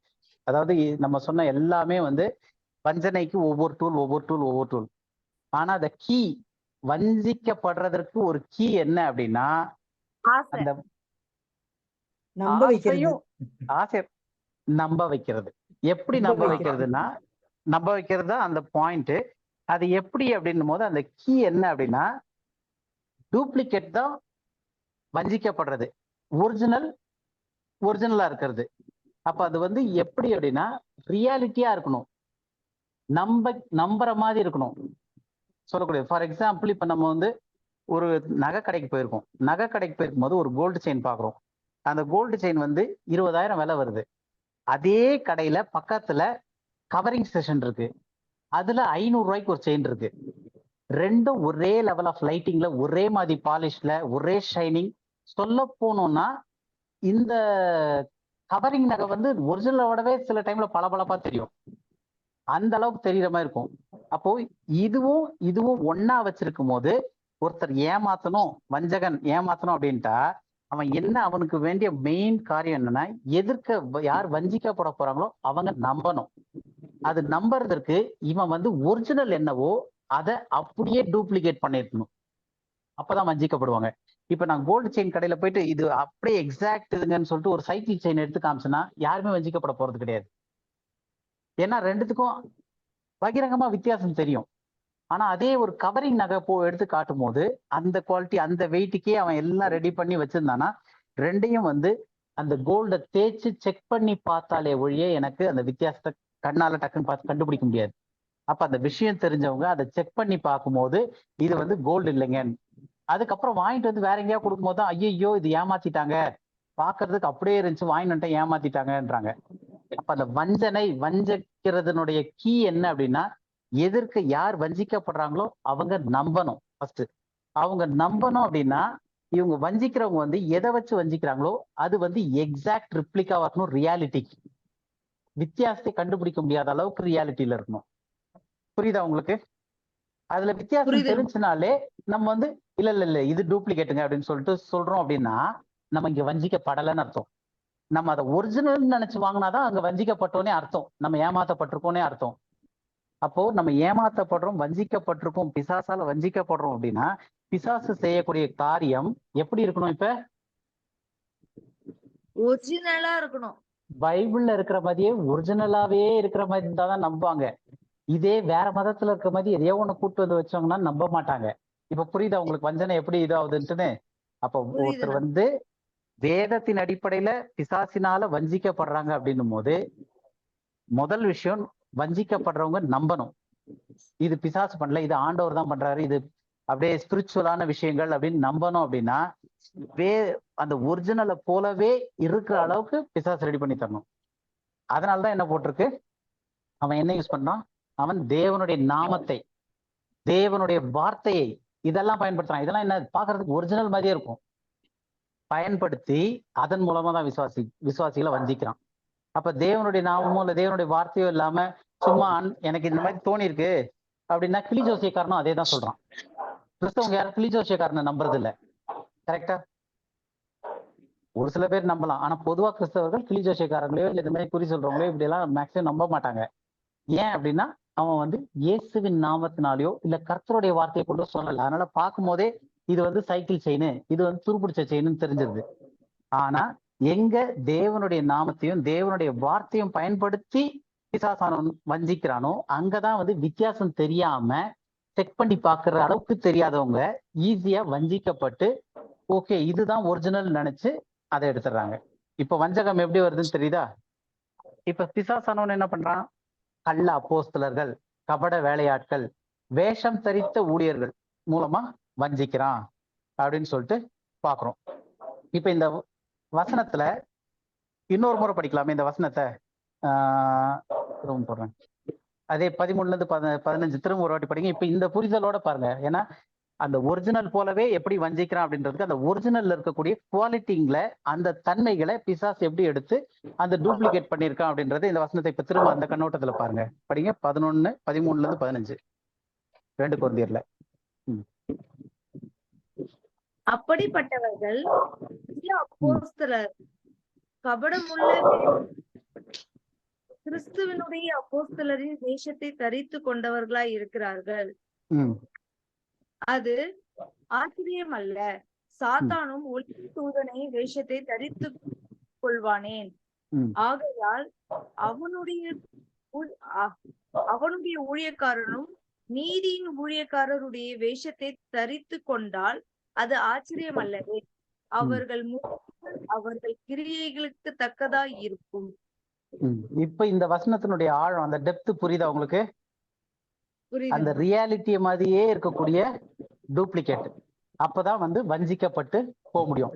இப்ப இந்த வசனத்துல அந்த ரியாலிட்டி மாதிரியே இருக்கக்கூடிய டூப்ளிகேட்ல வந்து 14வது வசனத்துல என்ன சொல்லுதுன்னா, அது ஆச்சரியம் அல்ல, சாத்தானும் ஒளியின் தூதனுடைய வேஷத்தை தரித்து கொள்வானே அப்படின்னு இருக்கு.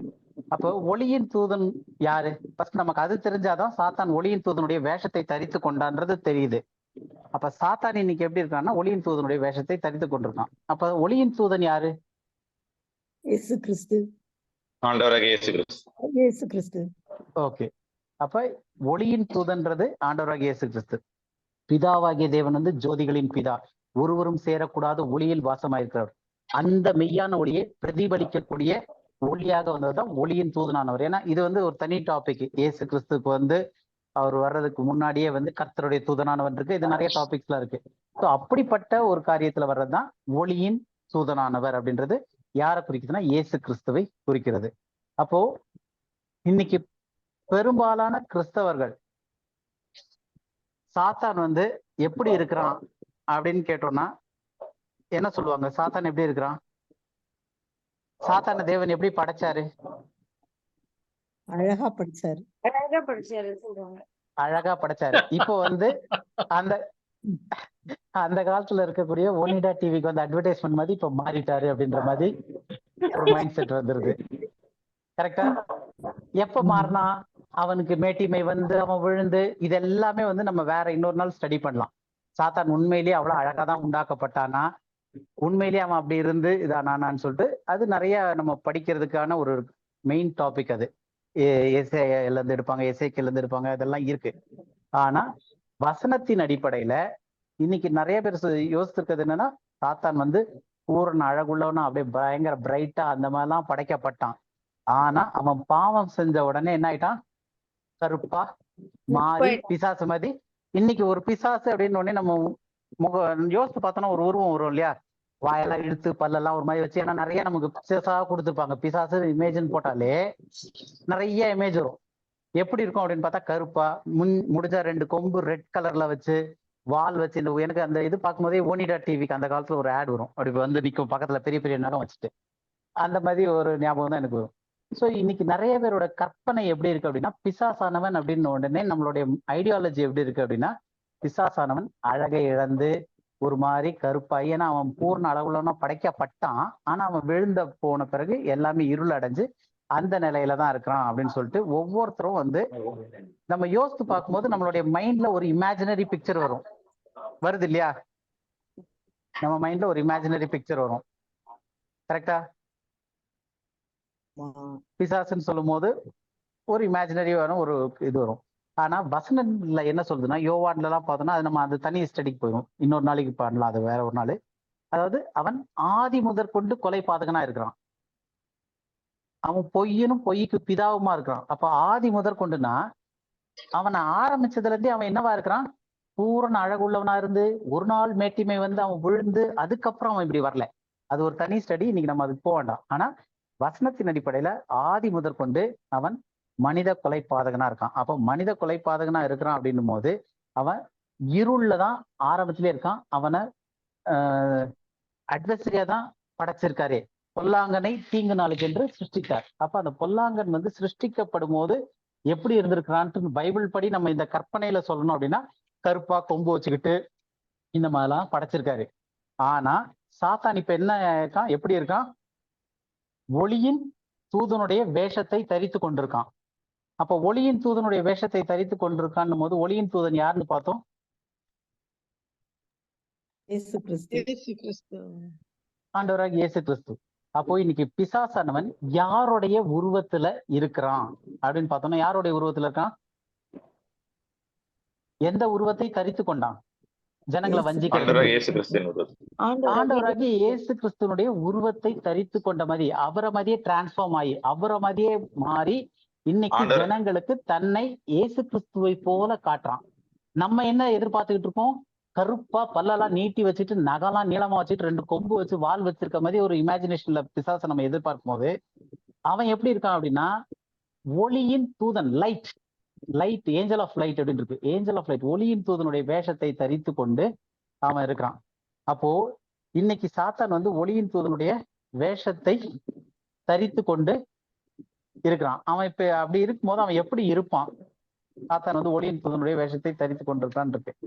அப்போ உதாரணத்துக்கு ஒரு சின்ன எக்ஸசைஸ் மாதிரி எல்லாருமே ஒரு செகண்ட் அப்படி கண்ணை மூடி நம்ம இயேசு கிறிஸ்துவ நினைச்சு பாருங்களேன்.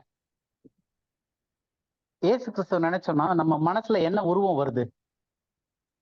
கேலண்டர்ல மாட்டின உருவம் தான் வருது. ஒரு அன்பான சாந்த குணம் உள்ள நம்ம நேசிக்கக்கூடிய ஒரு உருவம். ஒரு உருவம், ஒரு இமேஜினேஷனா. அந்த இமேஜினேஷன் எங்க வருதுன்னா நமக்கு ஏற்கனவே ஃபீட் பண்ணப்பட்டு நம்மளுடைய சப்கான்சியஸ் மைண்ட்ல இதுதான் இயேசு கிறிஸ்து அப்படின்னு சொல்லப்பட்ட ஒரு காரியங்கள் நிறைய இருக்கு. ஸோ அந்த அதுல இருந்து ஏதாவது ஒரு உருவம் வரும். இப்ப நிறைய பேருக்கு வந்து நான் எனக்கு இயேசு கிறிஸ்து தரிசனம் ஆனார் அப்படின் போது சிலருக்கு ஃபுல் லைட்ல வெள்ளையா காட்டும், சிலருக்கு வந்து அப்படியே கையில ஓட்ட தெரியுற மாதிரி காட்டினாரு, ஒவ்வொருத்தருக்கு ஒவ்வொரு மாதிரி சொல்றாங்க.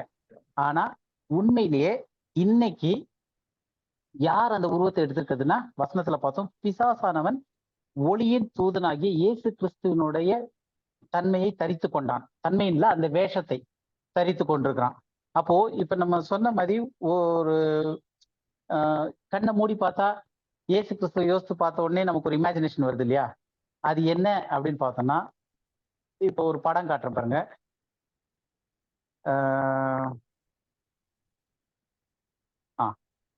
இப்ப நெட்ல பாத்தீங்க, அந்த இதுல பாத்தீங்கன்னா ஒரு படம் தெரியும். இது வந்து பல்வேறு கலாச்சாரத்துல ஒளியின் தூதனுடைய வேஷத்தை தரித்தவனுடைய படம். புரியுதா உங்களுக்கு? தெரியுதா? போட்டோ. ஹலோ, கேக்குதா? கேக்குது. Okay okay. Picture அந்த தெரியுது. ஓகே.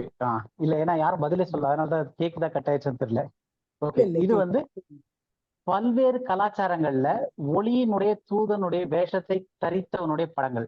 இப்ப ஒளியின் தூதனுடைய வேஷத்தை தரித்தவனுக்கு என்ன ஒரு முக்கியமான வேலை அப்படின்னா, பிதாவாகிய தேவனுக்கு போக வேண்டிய மகிமையும் ஜெபத்தையும் போக விடாம பண்றது. அது அவனுடைய ஜாப் டிஸ்கிரிப்ஷன்ல ஒண்ணு. மக்களை வஞ்சிக்க வேண்டியது அது அவனுடைய ஜாப் டிஸ்கிரிப்ஷன்ல இருக்க ஒரு விஷயம். அப்ப அதை செய்யறதற்கு அவன் எடுத்துக்கொண்ட பாத்திரம் என்ன, இல்ல அவன் எடுத்துக்கொண்ட வேஷம் என்னன்னா ஒளியின் தூதனுடைய வேஷத்தை தரித்து கொண்டான். அதற்கு அவனுக்கு வேலை செய்யறவங்களாம் கள்ள அப்போஸ்தலர்களும் அந்த தேவனுடைய ஊழியக்காரர்களுடைய வேஷத்தை தரித்தவர்களும் அப்படின்னு ஆகுது. இப்போ இது வந்து கொஞ்சம் கான்ட்ரவர்ஷியலா தெரிஞ்சாலும் ஜஸ்ட் இது பார்க்கலாமே. இப்ப இந்த இமேஜ்ல வந்து நான் காட்டுற இமேஜ்ல ஒரு சில படங்கள் தெரிஞ்ச மாதிரி இருக்கும், ஒரு சில படங்கள்லாம் இந்த கீழ் ரோல வந்து கடைசியில இருந்து 4வது இந்த பக்கம் பார்க்கும்போதெல்லாம் ஒரு புத்திஸ்ட் இது மாதிரி இருக்கு. அப்ப இது வந்து ஒவ்வொரு கலாச்சாரத்திலையும் இயேசு கிறிஸ்துன்னு போது இந்த மாதிரி ஏகப்பட்ட உருவங்கள் இருக்கு. இதுல பாதி உருவங்கள் கேத்தலிக் சைட்ல இருக்கிறவங்க சில பாதி உருவங்கள் வந்து ப்ரொட்டஸ்டன்ட் இதுல பண்றாங்க, ஒரு சில இதுல பண்ணிக்கிட்டு இருக்காங்க, ஒவ்வொரு கண்ட்ரிஸ்க்கு ஏற்ற மாதிரி மாறுது. ஸோ இப்படி பல டிஃப்ரெண்ட் கல்ச்சர்ஸ்ல இன்னைக்கு ஜீசஸ் அப்படின்னு சொல்லி பார்த்துக்கிட்டு இருக்க உருவங்கள் இது. அப்ப இந்த உருவங்கள் உண்மையிலேயே இயேசு கிறிஸ்துவினுடைய உருவமா அப்படின்னு கேட்டா கிடையாது. அப்ப இதை வச்சு எல்லாரும் ப்ரேயர் பண்ற அளவுக்கு இந்த மாதிரி எல்லாம் போகுது. இப்ப அப்படின்னா என்ன அர்த்தம்னா, சாத்தான் வெற்றிகரமா வஞ்சிக்கிறான். ஏன் எப்படி வெற்றிகரமா வஞ்சிக்கிறான்? ரியாலிட்டியை போலவே டூப்ளிகேட் இருக்கணும், அப்பதான் நம்புவாங்க. அந்த முகத்தை பார்க்கும் போதே ஒரு சாந்தம், ஒரு பிளீசிங், அந்த மாதிரி. இப்ப இதுவாச்சும் வெவ்வேறு கல்ச்சர்ல இருக்கிறதுன்னு பார்த்தோம். இப்ப அடுத்த படம் ஒண்ணு காட்டுறேன். அது வந்து நம்ம கலாச்சாரத்துல பாப்புலரா இருக்கக்கூடிய படங்கள். இது நிறைய சபைகள்ல கூட இருக்கலாம், வீடுகள்ல இருக்கலாம். உதாரணத்துக்கு இந்த பழைய பெரிய பெரிய கேத்தட்ரல் சர்ச்சஸ்ல எல்லாம் போனா அந்த கண்ணாடியில கூட அந்த மாதிரி மேல இருக்க 2 படம் மாதிரி இருக்கும். சிலருக்கு வந்து இந்த இதுலயே வந்து பாதி கேத்தலிக் மாதிரி இருக்கிறது இருக்கும், பாதி இவங்க வச்சுக்குவாங்கன்ட்டு இருக்கும். ஸோ இப்ப எதுக்கு சொல்ல வரேன்னா, இது எல்லாமே நம்ம வந்து இயேசு கிறிஸ்துன்னு சொன்னோடனே இவ்வளவு படங்களை கொடுத்து வெரைட்டிஸா கொடுத்து நமக்கு இயேசு கிறிஸ்துன்னு யாருக்கு எது பிடிச்சிருக்கோ அந்த மாதிரியான உருவம் நமக்கு மெயின்ல வருது. அப்ப அதுக்கு கொண்டு வந்தது வந்து யாருடைய வெற்றின்னு நினைக்கிறீங்க? சாத்தானுடைய வெற்றி. ஏன்னா அவன் ஒளியின் தூதனுடைய வேஷத்தை தரித்து கொண்டு, எதுக்காக தரித்து கொண்டான்? மக்களை வஞ்சிக்கிறதுக்காக, ஜனங்களை கிறிஸ்தவர்களை வஞ்சிக்கிறதுக்காக. அப்போ இப்போ மற்ற ஜனங்களை வஞ்சிக்கிறதுக்கு அவனுக்கு இந்த உருவம் தேவை கிடையாது. ஏன்னா அவங்களுக்கு வந்து அவங்க மதத்துல இருந்து வேற எப்படியோ வஞ்சிக்கப்பட்டிருக்காங்க, அதனால அவனுக்கு பிரச்சனையே கிடையாது. கிறிஸ்தவர்கள்னு சொல்றவங்க எப்படி வஞ்சிக்கப்படுறாங்கன்னா, பிசாசானவன் அவர்களை வஞ்சிக்கிறதுக்காக ஒளியின் தூதனாகிய இயேசு கிறிஸ்துவனுடைய வேஷத்தை தரித்து கொண்டான். அப்ப இது எதுவுமே வந்து இயேசு கிறிஸ்துவனுடைய படமே கிடையாது. இது ஒளியின் தூதன் அவன் ஒரு இதுக்காக கொண்டு வந்த காரியம். இப்ப இது போக இப்ப இந்த இதுல இருக்கக்கூடிய பிரபலமான நிறைய படங்களை, இங்க இருக்கக்கூடிய பிரபலமான ஊழியங்கள், தமிழ்நாட்டிலும் சரி, இந்தியாவிலும் சரி, வெளிநாடுகளிலும் சரி, பிரபலமான ஊழியக்காரர்கள் இவங்க எல்லாருமே தங்களுடைய பத்திரிகைகள்ல இல்ல அவங்களுடைய மேடைகள்ல ஒரு ஒரு பிரேயர் ஹால்குள்ள இந்த மாதிரி இடத்துல எல்லாம் இதை வச்சிருக்கிறாங்க. மிஞ்சி போனா ஒண்ணுமே இல்லைனாலும் ஒரு சிலுவை எடுத்துட்டு வந்து வச்சு அதை ஒரு ஐடலா மாத்துறாங்க. அப்ப இந்த விஷயங்கள் எல்லாத்துலயும் டோட்டலா ஒரு விஷயம் என்ன நடக்குது அப்படின்னு பார்த்தோம்னா, இப்படி இந்த ஒளியின் தூதனுடைய வேஷத்தை தரித்து கொண்ட சாத்தான் என்ன செய்யறான் அப்படின்னா, ஒரு விதமான விக்கிரக ஆராதனை தான் உள்ள கொண்டு வரான். நம்மளுடைய கான்செப்ட்ல வந்து விக்கிரகம் அப்படின்னும் போது ஏதோ ஒரு சிலையை மட்டும் தான் யோசிக்கிறோம், போட்டோவை ரொம்ப யோசிக்கிறது இல்லை. அப்படி போட்டோவை விக்கிரகம்னு யோசிக்கிறவங்க சிலுவையை விக்கிரகம்னு யோசிக்கிறது இல்லை. சிலுவையை விக்கிரகம்னு யோசிக்கிறவங்க வந்து மைண்டுக்குள்ள நம்ம இயேசு கிறிஸ்து அப்படின்னு யோசித்த உடனே ஒரு உருவம் வருது, அது நமக்குள்ள இருக்கிற விக்கிரகம் அப்படின்னு சொல்லிட்டு இது பண்றது இல்லை. அப்போ அந்த அளவுக்கு என்ன ஆயிருக்குன்னா, சாத்தானுடைய வஞ்சகத்தன்மை வந்து கிறிஸ்தவத்துக்குள்ள வந்து அவ்வளவு வஞ்சிச்சு வச்சிருக்கான். அப்ப இதெல்லாம் புரிஞ்சுதுதான் நமக்கு ஈஸியா புரிஞ்சிடும். சவுலோடு உண்மையவே பேசியிருந்தாலும் பேசியது சாம்பேலா இல்லது குறி சொல்ற ஆவியான்னு தெரிஞ்சிடும்ல. புரியுதா உங்களுக்கு? ஆமா. நம்ம வந்து இவ்வளவு பெரிய விஷயங்களை பார்த்துக்கிட்டு இருக்கோம். அப்ப அங்க வந்து பேசினது வந்து ஏதோ உண்மையை பேசிட்டானே அப்படின்னா அவன் எக்ஸாக்டா உண்மையை போலவே ரிப்ளிகா பண்ணணும். அப்பதான் அதை வஞ்சகமாகவும், அது பேர் தான் வஞ்சிக்கிற ஆவியே, டிசீவிங் ஸ்பிரிட்ன்றதே அதுதான். அப்போ இது அது மட்டும் இல்ல, இன்னைக்கு கிறிஸ்தவத்துல உள்ள சாத்தானுடைய வஞ்சகத்தையும் நம்ம புரிஞ்சுக்க முடியும். இந்த மாதிரி அந்த இதெல்லாம் அனலைஸ் பண்ணி நம்ம படிச்சுட்டோம்னா தான் ரியாலிட்டியில இன்னைக்கு கிறிஸ்தவத்துல எவ்வளவு வஞ்சகம் உள்ள இருக்கு அப்படின்னு சொல்லிட்டு நம்ம புரிஞ்சுக்க முடியும். இதெல்லாம் ஸ்டெப் பை ஸ்டெப்பா, இது ஒரு நாள் எல்லாமே மாறிடாது. ஏன்னா இது வந்து பல 100 வருஷமா பிசாசம் செஞ்சுட்டு இருக்கான். அட்லீஸ்ட் நமக்கு இந்த காரியங்கள்லாம் தெரியும் போது ஓகே, ஒரு இது வந்து ஆவிக்குரிய விஷயமா தெரியுதா, முதல்ல அதை வந்து வேதத்தோட ஒத்து வச்சு பார்க்கணும். வசனத்துல இந்த மாதிரி இருக்கா? அடுத்தது ஓகே, வசனத்துல இருக்கு அப்படின்னா இது எந்த கால நியமங்களுக்கு எந்த காலகட்டத்திற்கு சொல்லப்பட்டது, டிஸ்பென்சேஷன்ல அதை பிரிச்சு பார்க்கணும். இது வேற யாருக்கா சொல்லப்பட்டதா, இல்லை இது நமக்கு சொல்லப்பட்டுச்சா, இது வேற காலகட்டத்துக்கு சொல்லப்பட்டிருக்கா இல்ல நமக்கு கிருபையின் காலத்துக்கு சொல்லப்பட்டிருக்கா அப்படின்றத பிரிச்சு பார்த்து அந்த சத்தியத்துல நம்ம வந்தோம்னா இதுதான் வந்து அது ஒரிஜினலான தேய்ச்சி பார்க்கக்கூடிய அந்த டச் ஸ்டோன் வாங்க இல்லையா, தங்கத்தெல்லாம் உரசி பார்க்கறது, புடவையெல்லாம் அப்படி லைட்டா தேய்ச்சி பார்ப்பாங்க ஒரு கல், அந்த மாதிரி தேய்ச்சி பார்க்கக்கூடிய ஒரு விஷயம். இந்த மாதிரி பிரிச்சு பார்த்தோம்னா ஓகே, இது வந்து ரைட், இது வந்து இல்ல, எவ்வளவு ஸ்பிரிச்சுவலா தெரியலாம், எவ்வளவு வந்து வசனத்துல இருக்க மாதிரி தெரியலாம், எல்லாமே தெரியலாம், ஆனா இல்ல இது டிசப்ஷன் அப்படின்னு நம்ம ஒரு முடிவு எடுக்க முடியும். ஓகே, இப்ப இவ்வளவு நேரம் வந்து நம்ம வஞ்சகத்தை பத்தி ஒரு ஜெனரல் வியூ பார்த்து முடிச்சாச்சு. இப்ப நம்ம பழைய அந்த 1 சாமுவேல் டாபிக்கே போயிடலாம். ஓரளவு வஞ்சகத்தை பத்தி ஓரளவு கிளியரா புரிஞ்சிருக்கு இல்லையா? இல்ல இதுல ஏதாவது கேள்விகள் இருக்கா? ஏன்னா இது ஒரு மாதிரி டஃப்பான சப்ஜெக்ட் தான். ரொம்ப உள்ள இருக்கிறதெல்லாம் பிரேக் பண்ணக்கூடிய மாதிரி ஒரு டாபிக். ஸ்டில் லைட்டா டச் பண்ணிருக்கு இன்னைக்கு. இதுல இன்னும் நிறைய விஷயங்கள் இருக்கு. ஆனா இப்ப வேண்டாம், அது ஒரே ஹெவி ஆயிரும். இது வேற ஏதாவது கேள்வி இருக்கா? இல்ல அடுத்து நம்ம அந்த சால்னுடைய அந்த இன்சிடென்ட்டுக்கு போயிடலாமா? அண்ணா ஒரே ஒரு நிமிஷம்ண்ணா. ம் அண்ணா சொல்லுங்க. சொல்லுங்க. ஒண்ணும் இல்லைங்கண்ணா. இப்போ வந்து வேத வசனத்தை கொண்டுதான் பாஸ்டர்ஸ் நம்ம கிட்ட சொல்றாங்க. அப்ப வந்து நீங்க வந்து எதை கட்டுகிறீர்களோ அதை கட்டுவீர்கள், எதை அறுக்கிறீங்களோ அதை அறுக்கிறீங்க அப்படின்னு சொல்றாங்க. ஆமா. அப்புறம் பாவத்தை போயிட்டோங்கிறீங்கன்னு சொல்றாங்க. அதுக்கப்புறம் உங்களுக்கு வந்து உங்களை வந்து நான் எனது சாயலே படைச்சிருக்கேன். நீங்க வந்து ராஜாக்கள், நீங்க வந்து இஸ்ரேலர்கள் ராஜாத்திகள் அப்படின்னு சொல்றாங்க. கிறிஸ்தவர்கள் ராஜாக்கள்னு சொல்றாங்க. புற மதத்தாருங்க வந்து நமக்கு இது இப்ப இத பார்க்கும்போது இப்ப நீங்க சொல்றீங்க இல்லையா, இந்த வசனம் எல்லாம் சொல்றாங்கன்ட்டுன்னு, இதெல்லாம் பார்க்கும்போது வசனத்துல இருக்கு. அப்ப நம்ம என்ன செய்யணும்? ஓகே, இது வந்து வெறும் ஒரு பரவச நிலையில சொல்ல வசனத்துல இருக்கு. அப்ப அடுத்து என்ன செய்யணும்னா, இந்த வசனங்கள் யாருக்கு சொல்லப்பட்டிருக்கு? இப்ப ராஜாக்களும் ஆசாரியர்களுமா நீங்க இருக்கிறீங்க, உங்களை தேவன் ராஜாக்களும் ஆசாரியமும் ஆக்கியிருக்காங்க, அல்லேலூயா சொல்லுங்க, ஆமென் சொல்லுங்கன்னா, வெறும் அல்லேலூயா ஆமென் சொல்றதுல அர்த்தம் கிடையாது.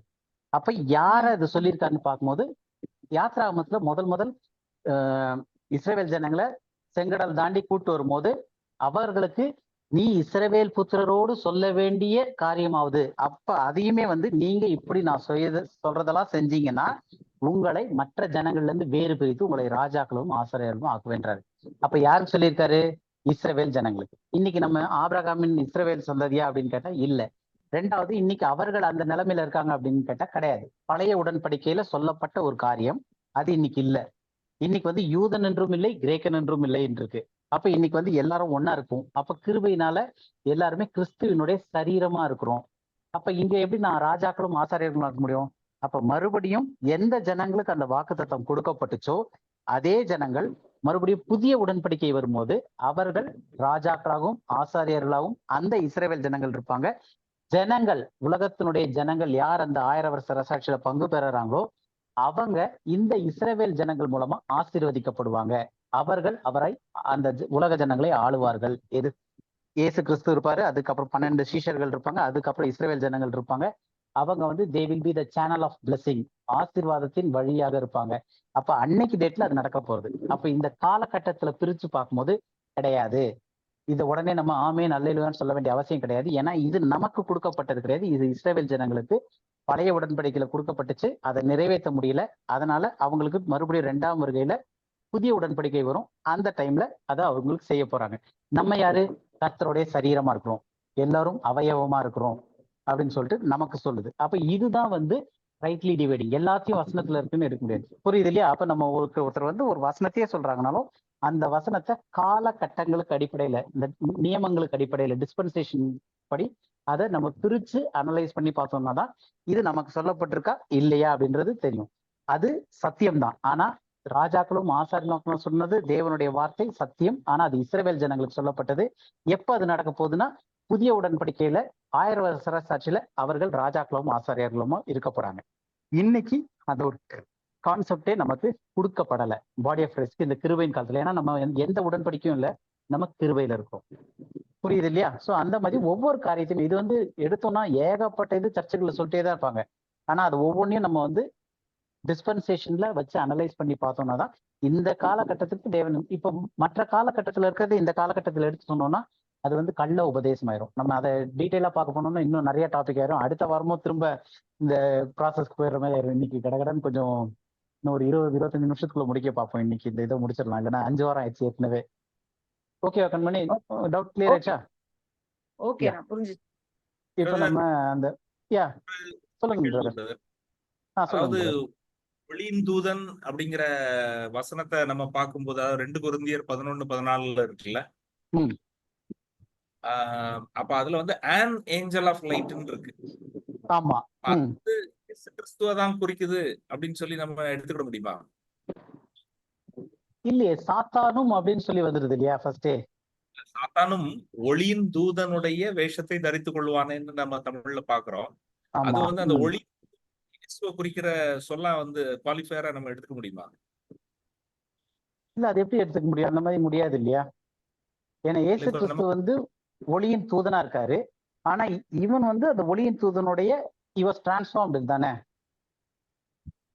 அந்த இல்ல அதான் தன்மைக்கு இவன் எடுத்துக்கிறான்ட்டுன்னு. மெய்யான தூதன்ங்கிற ஒளி இயேசு கிறிஸ்து. ஆமா, இது வந்து வேஷம். வேஷம், இல்ல, ஒளியின் வேஷம். ஒளிங்கிறது வேற, ஒளியுடைய மெசஞ்சரா ஒளிங்கிறது வேற, ஒளியினுடைய மெசஞ்சரா இருக்கிறது வேற.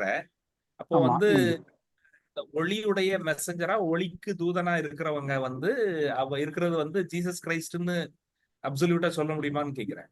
இல்ல, நிறைய இடத்துல வந்து ஏஞ்சல் ஆஃப் லைட்டா வந்தது வந்து எங்கேயுமே வந்து சாத்தான வந்து லைட்டோட மென்ஷன் பண்ணவே இல்லை. நம்ம ஜான்ல எடுத்து படிச்சு பார்த்தோம்னா நிறைய வசனங்கள் வந்து இயேசு கிறிஸ்துவே மெய்யான ஒளின்னு இருக்கு. ஏன்னா அங்கிருந்து வந்த மெய்யான ஒளி அவர் தான். brother, 1 minute, brother. We'll have to understand. ஒரு பிரதர் சொல்றாரு, அது நீங்க என்ன பிரதர் கேக்குறீங்க? சாத்தான வந்து ஒளிக்கு நம்ம ஒப்பிடலாமா, இல்ல இயேசு கிறிஸ்துவுக்கு நம்ம ஒளிக்கு ஒப்பிடலாமா? இல்ல ஒளிக்கு யார ஒப்பிடுறாங்கிறது, ஒளிய பத்தி நான் வந்து கேட்கல. அதாவது ஒளியின் ஜீசஸ தான் டினோட் பண்ணுதுன்னு நம்ம வந்து எப்படி அறுதிட்டு சொல்ல முடியும்னு கேக்குறேன். ஏன்னா ஓகே, சரி. வேற என்ன சாய்ஸ் எடுத்து, இல்ல வேற என்ன சாய்ஸ் நீங்க நினைக்கிறீங்க? What is your otherwise thinking? First time வந்து நான் இந்த இன்டர்பிரேஷன் கேக்குறேன். அதனால நான் ஓகே, ஃபைன். ஓகே, இப்போ நம்ம வந்து அந்த கான்டெக்ஸ்ட்ல படிக்கலாம்ல.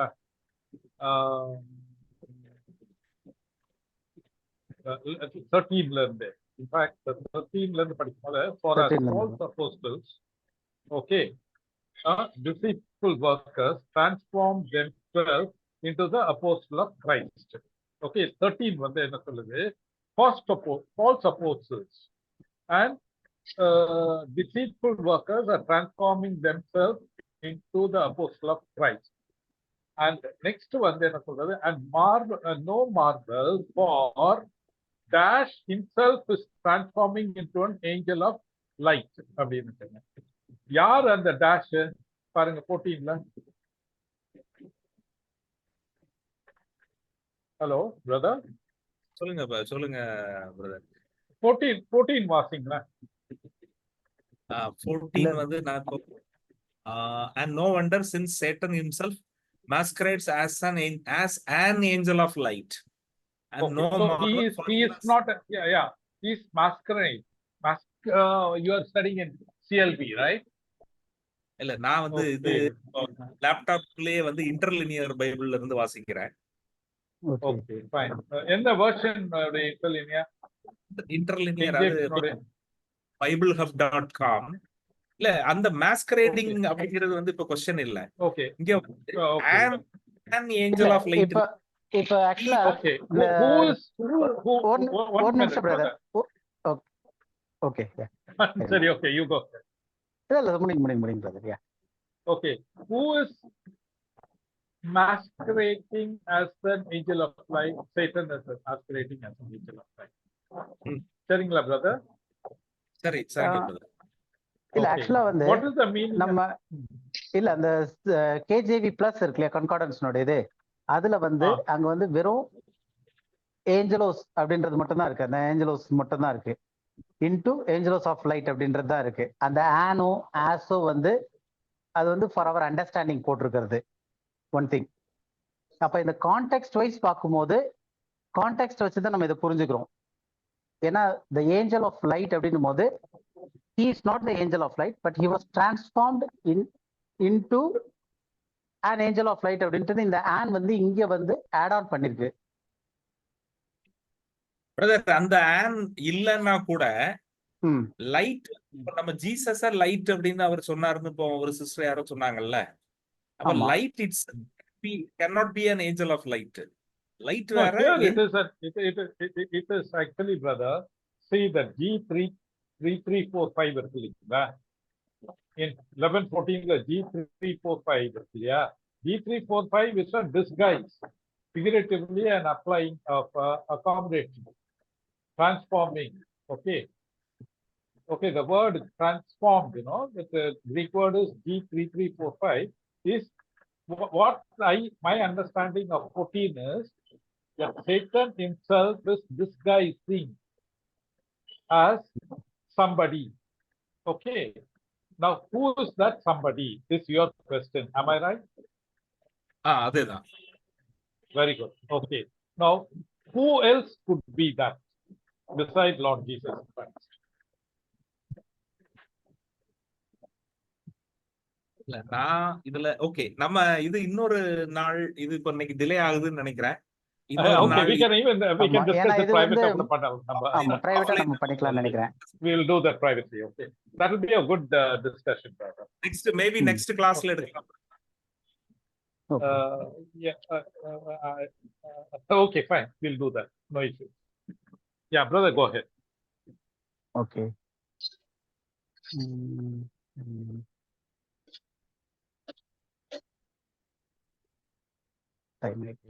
ஓகே. ஸோ அந்த வசனம் படிங்க. இப்ப நம்ம 1 சாமுவேலுக்கு போயிடலாம். 1 சாமுவேல் 28, 18, 19.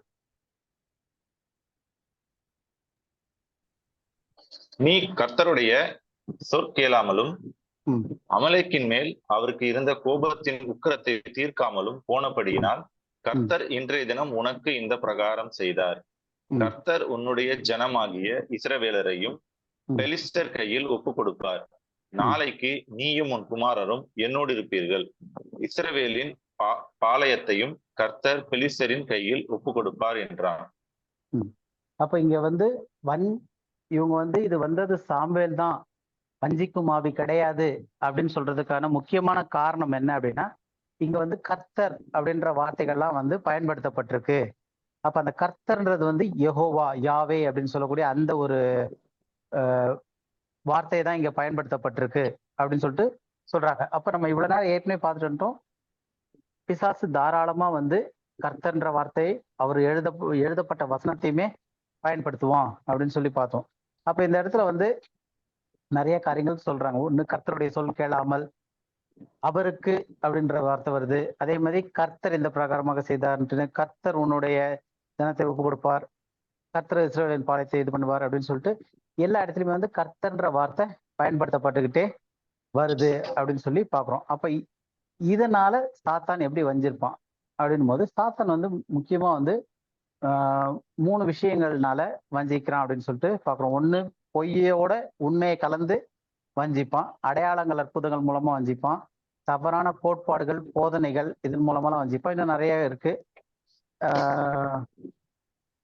நம்ம வந்து அப்படியே போலாம். அடுத்தது, சாத்தான் வந்து பொய்யுடன் உண்மையை கலந்து வஞ்சிக்கிறான் அப்படின்னு சொல்லி பார்த்தோம். அப்போ சாத்தான் வந்து பொய்யோடு உண்மையை கலக்கிறான் அப்படின்னும் போது, இந்த சம்பவத்துல இந்த இடத்துல சாத்தான் சொன்ன உண்மைகள் என்னென்ன அப்படின்னு பார்த்தோம்னா, முதல் விஷயம், கர்த்தர் உன்னை விட்டு விலகி உனக்கு சத்ருவாய் இருக்கிறார் அப்படின்னு சொல்லியிருக்கா.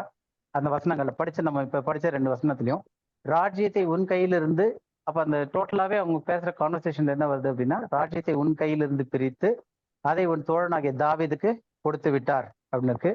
அமலேக்கின் மேல் அவருக்கு இருந்த கோபத்தின் உக்கிரத்தை தீர்க்காமல் போனபடினாலே கர்த்தர் இன்றைய தினம் உன்னை இந்த பிரகாரமாக செய்தார் அப்படின்ற விஷயம் வரட்டும். இல்ல கர்த்தர் உன்னுடைய ஜனமாகிய இஸ்ரவேலை பெலிஸ்தர் கையில் ஒப்பு கொடுத்தார், இஸ்ரவேலின் பாளையத்தையும் கர்த்தர் பெலிஸ்தர் கையில் ஒப்பு கொடுத்தார் அப்படின்னு சொல்லிட்டு, இப்ப இதுல சொல்லப்பட்ட காரியங்கள் எல்லாமே வந்து உண்மையா பொய்யா? உண்மை சார், உண்மை.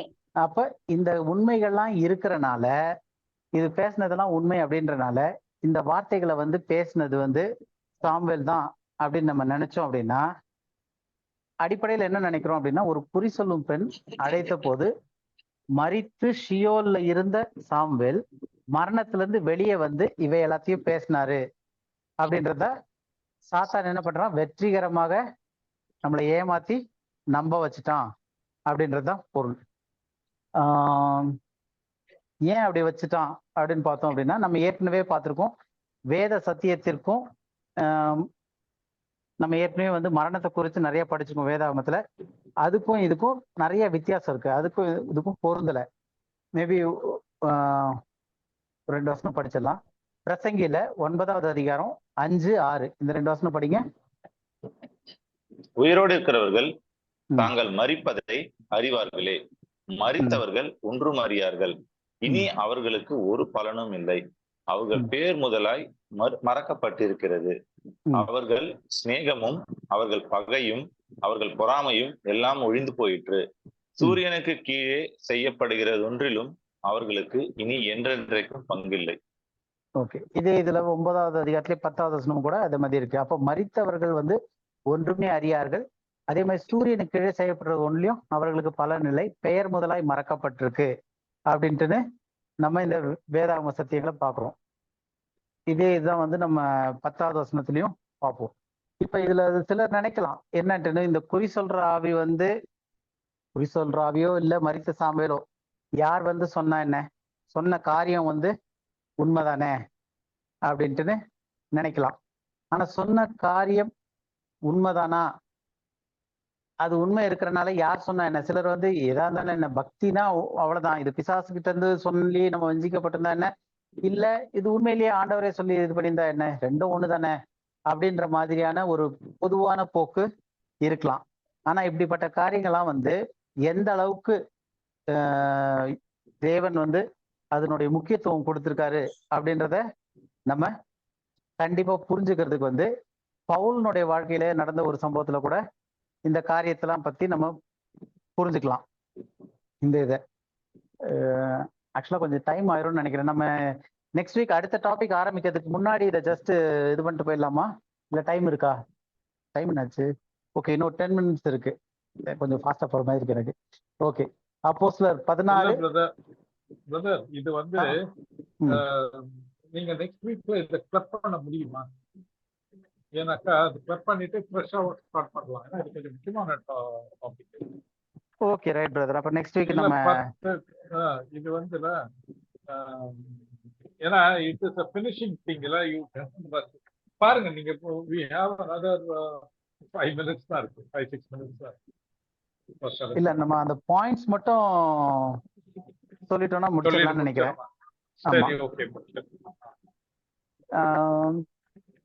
அப்போஸ்தலர் 16 படிங்க. அதாவது இது நாங்கள் வந்து ஜெபம் பண்ணுகிற படிங்க. நாங்கள் ஜெபம் பண்ணுகிற இடத்துக்கு போகையில் குறி சொல்ல ஏவுகிற ஆவியை கொண்டிருந்து குறி சொல்லுகிறதுனால் தன் எஜமான்களுக்கு மிகுந்த ஆதாயத்தை உண்டாக்கின ஒரு பெண் எங்களுக்கு எதிர்பட்டாள். குறி சொல்ற பெண் எதிர்பட்டால். அடுத்து 17-18 அப்படி படிங்க. அவள் பவுலையும் எங்களையும் பின்தொடர்ந்து வந்து, இந்த மனுஷர் உன்னதமான தேவனுடைய ஊழியக்காரர், ரட்சிப்பின் வழியை நமக்கு அறிவிக்கிறவர்கள் என்று சத்தமிட்டாள். இப்படி அநேக நாள் செய்து கொண்டு வந்தால் பவுல் சினங்கொண்டு திரும்பி பார்த்து, நீ இவளை விட்டு புறப்படும்படி இயேசு கிறிஸ்துவின் நாமத்தினாலே உனக்கு கட்டளையிடுகிறேன் என்று அந்த ஆவியுடனே சொன்னான். அந்நேரமே அது புறப்பட்டு போயிற்று. அப்ப இந்த இதுல பார்க்கும்போது இந்த ஒரு குறி சொல்ற ஆவி வந்து என்ன சொல்லுது, இந்த மனுஷர் உன்னதமான தேவனுடைய ஊழியக்காரர், ரட்சிப்பின் வழியை நமக்கு அறிவிக்கிறார்கள் என்று சத்தமிட்டார். அப்ப இது சொல்லப்பட்ட சத்தியம், உண்மை, ஃபேக்ட், இதனால பலன் கூட கிடைக்கலாம். ஆனா பவுல் சினம் கொண்டு அந்த குறி சொல்லும் ஸ்திரீயை வந்து அதட்டி அந்த உள்ள இருக்கிற ஆவியை அனுப்பிட்டாரு. ஏன் அப்படின்னா பவுலுக்கு தெரியுது இந்த குறி சொல்ற ஆவியின் மூலமா வரக்கூடிய எந்த ஒரு காரியமும் வஞ்சகத்திற்குரியது அப்படின்ற மாதிரி அவர் பிரிச்சு அனலைஸ் பண்ணாரு. ஸோ இப்ப பிரிச்சு அனலைஸ் பண்ணி இந்த குறி சொல்ற ஆவி சொன்ன ஸ்திரீ வந்து உண்மையே சொல்லியிருந்தாலும் அதை வேணான்னு சொல்லி விரட்டின பிறகு இவருக்கு நல்லது நடந்துச்சா அப்படின்னு பார்த்தோம்னா இல்ல. அப்ப நடக்கிறத வச்சு நம்ம பார்க்க முடியாது. ரிசல்ட் என்னாச்சுன்னு பார்த்தோம்னா 22வது 23வது வசனம் படிங்க. 22-23. அப்போது ஜனங்கள் கூட்டம் கூடி அவர்களுக்கு விரோதமாய் எழும்பினார்கள். அதிகாரிகள் அவர்கள் வஸ்திரங்களை கிழித்து போடவும் அவர்களை அடிக்கவும் சொல்லி அவர்களை அநேக அடி அடித்த பின்பு சிறைச்சாலையில் வைத்து அவர்களை பத்திரமாய் காக்கும்படி சிறைச்சாலைக்காரனுக்கு கட்டளையிட்டார்கள். ஓகே, அப்போ இங்க வந்து என்ன பாக்குறோம், அதனுடைய விளைவா என்னாச்சு, அந்த குறி சொல்ற ஸ்திரீ கிட்ட இருக்கிறத வந்து விரட்டிட்ட பிறகு சொன்னதன்மோ உண்மைதான். ஆனா அதனுடைய விளைவு வந்து அப்ப இந்த மாதிரியான விளைவு, பல அடிகள் வாங்கி சிறைச்சாலைக்கு போனாலும் பரவாயில்ல, ஆனா அந்த குறி சொல்ற ஆவிகிட்ட இருந்து வந்து அந்த ஒரு சத்தியம் தேவையில்லை அப்படின்றத அனலைஸ் பண்றாரு அப்படின்னு சொல்லி பார்ப்போம். இப்போ அடுத்த கடைசி பாயிண்டா வந்து சாத்தான் இந்த விஷயத்துல சொன்ன பொய் என்ன, அதாவது இந்த சாமுவேல் சம்பவத்துல சாத்தான் இதுக்கு முன்னாடி நம்ம பார்த்தோம், அந்த கர்த்தர்னு சொன்னது அவன் சொன்ன உண்மைகள் எல்லாம் பார்த்தோம். ஏன்னா சாத்தான் வந்து வஞ்சிக்கிறதுக்கு பொய்யோட கொஞ்சம் உண்மையை கலப்பான் அப்படின்னு சொல்லி பார்த்தோம். இப்ப இதுல இருக்கிற பொய் என்னெல்லாம் நம்ப வைக்கிறதுக்கு அப்படின்னு சொல்லி பார்த்தோம்னா, நீ என்னை எழும்பி வர பண்ணி என்னை கலைத்தது என்ன என்று கேட்டார், முதல் விஷயம். அடுத்தது கர்த்தர் என்ன கொண்டு சொன்னபடியே செய்து முடித்தார். நல்லா தெரியும், இதுக்கு கர்த்தர் வந்து வஞ்சிக்ராவியை வச்சு பேசல, சாமுவேலை வச்சு பேசினது. ஆனா இங்க சொல்லும் போது கர்த்தர் என்னை கொண்டு சொன்னபடியே செய்து முடிப்பார் அப்படின்னு. மூணாவது விஷயம், நாளைக்கு நீயும் உன்னுடைய குமாரரும் என்னோடு இருப்பீர்கள் அப்படின்னது. இந்த மூணுமே வந்து சொன்னது பொய். எப்படி பொய் அப்படின்னு பார்த்தோம்னா, நீ என்னை எழுப்பி வர பண்ணி என்னை கலைத்தது என்ன என்று கேட்டார்னு சொல்லிட்டு. இப்ப மரித்த சாமுவேல் எங்க இருக்கிறாரு? ஷியோல்ல. ஷியோல்ல நித்திரையில இருக்கிற மாதிரியான ஒரு அண்டர்ஸ்டாண்டிங் இருக்கு. அப்ப அந்த ஷியோல்ல நித்திரையில இருக்காரு அப்படின்னும் போது, இப்ப என்னை எழும்பி வர பண்ணி அப்படின் போது அடியில ஷியோல்ல இருந்து வந்த மாதிரி என்னை கலைத்தது என்னன்னா நித்திரையில இருந்து என்னை கலைத்தது என்ன அப்படின்றது. இப்ப நமக்கு வந்து ஒரு குறி சொல்ற ஆவி பேசுது அப்படின்னு தெரியுது. அதெல்லாம் ஏற்கனவே பார்த்துட்டோம். இப்ப இது எப்படி பொய் அப்படின்னா, பிசாசானவன் என்ன பண்ணிக்கிட்டு இருக்கான் ஆக்சுவலா அப்படின்னு பார்த்தோம்னா, வசனம் படிக்க வேணாம், லேட்டாகும். யோபுல முதல் அதிகாரத்துல 7வது வசனத்துல பார்த்தோம்னா அந்த கான்வர்சேஷன் நம்ம 6வது வசனம் பார்த்தோம். அதே மாதிரி அடுத்த வசனம் 7வது வசனத்துல பிசாசும் தேவனும் பேசும்போது பூமி எங்கும் உலாவி அதில் சுற்றி திரிந்து வருகிறேன் அப்படின்றான். இதே காரியத்தை யோபு 2:2 சொல்லி வரும். அதே மாதிரி பேதுருல பார்த்தோம்னா 1 பேதுரு 5வது அதிகாரம் 8வது வசனத்திலையும் பிசாசானவன் வந்து கர்ஜிக்கிற சிங்கம் போல எவனை விழுங்கலாமோ என்று வகை தேடி சுற்றி திரிகிறான் அப்படின்னு வருது. அப்ப என்ன தெரியுது அப்படின்னா, பிசாசானவன் பூமி கடியில தூங்கிட்டு இல்லை. ஆனா அவன் வந்து கேட்ட கேள்வி வந்து என்னை எழுப்பி வர பண்ணி என்னை கலைத்தது என்ன அப்படின்னு கேட்டது வந்து சுத்தமான பொய். அந்த பொய்யை வந்து எதுக்காக சொன்னான்னா, அது சாம்பேல் அப்படின்னு நம்புறதற்காக சொன்னான். அப்ப பிசாசானவன் அந்த இடத்துல இருக்கிறது கிடையாது. அவன் வந்து பூமி எங்கும் சுற்றி திரிந்து எவனை விழுங்கலாமுன்னு வகை தேடி சுற்றி திரிந்துகிட்டு இருக்கான்றது வசனத்துல இருந்து பார்த்தோம். அடுத்தது, மரித்தவர்கள் மரித்து விட்டாங்க. அவங்க திரும்ப வந்து உயிர்த்தெழுதல் வரைக்கும் ஷியோல்ல தான் இருக்க போறாங்க. அவங்க திரும்ப வரப்போறது இல்லை. இது வந்து வேதாகம சத்தியம். அப்போ இந்த அறிவு இருக்கிறவங்க வந்து என்ன வஞ்சிக்கப்பட முடியாதுன்னா, இந்த நிகழ்வுல வந்து தேவன் வந்து சாமுவேல் மூலமா பேசிட்டாருன்னு வஞ்சிக்கப்பட மாட்டாங்க. இது பேசலன்னு தெரியும். சாத்தான் வஞ்சிக்கும் ஒரு குறி சொல்லுகிற ஆவியை வச்சுதான் பேசியிருக்காரு அப்படின்னு சொல்லிட்டு இதையும் அவங்களால அறிஞ்சு கொள்ள முடியும். அடுத்தது கடைசி பாயிண்ட் வந்து நம்ம 3வது பாயிண்டா பார்த்தது வந்து, நாளைக்கு நீயும் உன் குமாரரும் என்னோடு இருப்பீர்கள் அப்படின்னு சொல்லிட்டு பார்த்தோம். இது உண்மையா பொய்யா?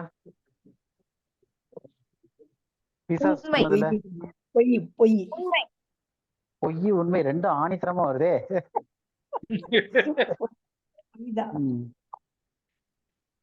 சரி, இது ஒரு 5 minutes எக்ஸ்ட்ரா. இது இதோட முடிச்சுக்கலாம் நம்ம. 5 minutes. ஏன் உண்மை கண்மணி? அவன் சாத்தான் குறி சொல்ற ஆவிதான் பேசுது.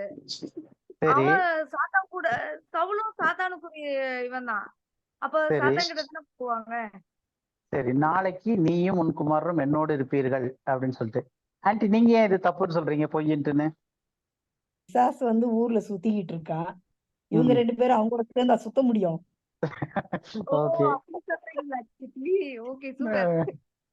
ஓகே. சோ இதுல இப்ப பார்த்தோம்னா, இங்க சொல்லப்படும் போது என்ன சொல்லியிருக்குன்னா, சவுலின் மகன் எல்லாருமே வந்து நாளை மரித்து விடுவார்கள் அப்படின்னு சொல்லியிருக்கு. அப்போ அவங்க எல்லாருமே வந்து அடுத்த நாள் செத்துட்டாங்களா சவுலினுடைய பிள்ளைகள் அப்படின்னு சொல்லிட்டு பார்ப்போம். அப்ப 1 சாமுவேல் 31வது அதிகாரம் 2வது வசனம், இதை அப்படியே படிச்சிருங்க கார்த்திகேயன். பெலிஸ்தர் சவுலையும் அவன் குமாரரையும் நெருங்கி தொடர்ந்து சவுலின் குமாரராகிய யோனத்தானையும் அபினதாவையும் மல்கிசூகாவையும் வெட்டி போட்டார்கள். சோ அவனுடைய 3 பிள்ளைகளையும் வெட்டி போட்டார்கள் அப்படின்னு சொல்லிட்டு பேரோட வந்துருச்சு. இப்ப இதுல கேள்வி என்ன அப்படின்னா, சவுலுடைய மகன்கள் எல்லாருமே அன்றே மரித்து விட்டார்களா? இல்ல. சவுலுக்கு எத்தனை மகன்கள் இருந்தாங்க? சவுலுக்கு 3 குமாரர்கள் மட்டும்தான் இருந்தாங்களா அப்படின்னா இல்ல. அப்போ சவுலுக்கு வந்து இக்கபோத் அப்படின்ட்டுன்னு ஒரு பையனும் இருக்கிறான். இஸ்போசேத்ன்ற பையன் இருக்கிறான். சோ அதுக்கு ஒரு வசனம் படிச்சிடலாம், படிச்சு இதோட முடிச்சுக்கலாம். 2 சாமுவேல்ல 2வது அதிகாரம் 8-9 வசனம் படிங்க. 2 சாமுவேல்ல 2வது அதிகாரம் 8, 9. சவுலின் படிங்க. சவுலின் படைத்தலைவனான நேரின் குமாரனாகிய அப்னேர் சவுலின் குமாரனாகிய இஸ்போசேத்தை மகனாயிமுக்கு அழைத்து கொண்டு போய் அவனை கீலேயாத்தின் மேலும் அஷூரியர் மேலும் இஸ்ரேலின் மேலும் எப்ராயிம் மேலும் பென்யமின் மேலும் இஸ்ரவேல் அனைத்தின் மேலும் ராஜாவாக்கினான். அப்படியே 10வது வசனம் படிச்சிருக்கேன்.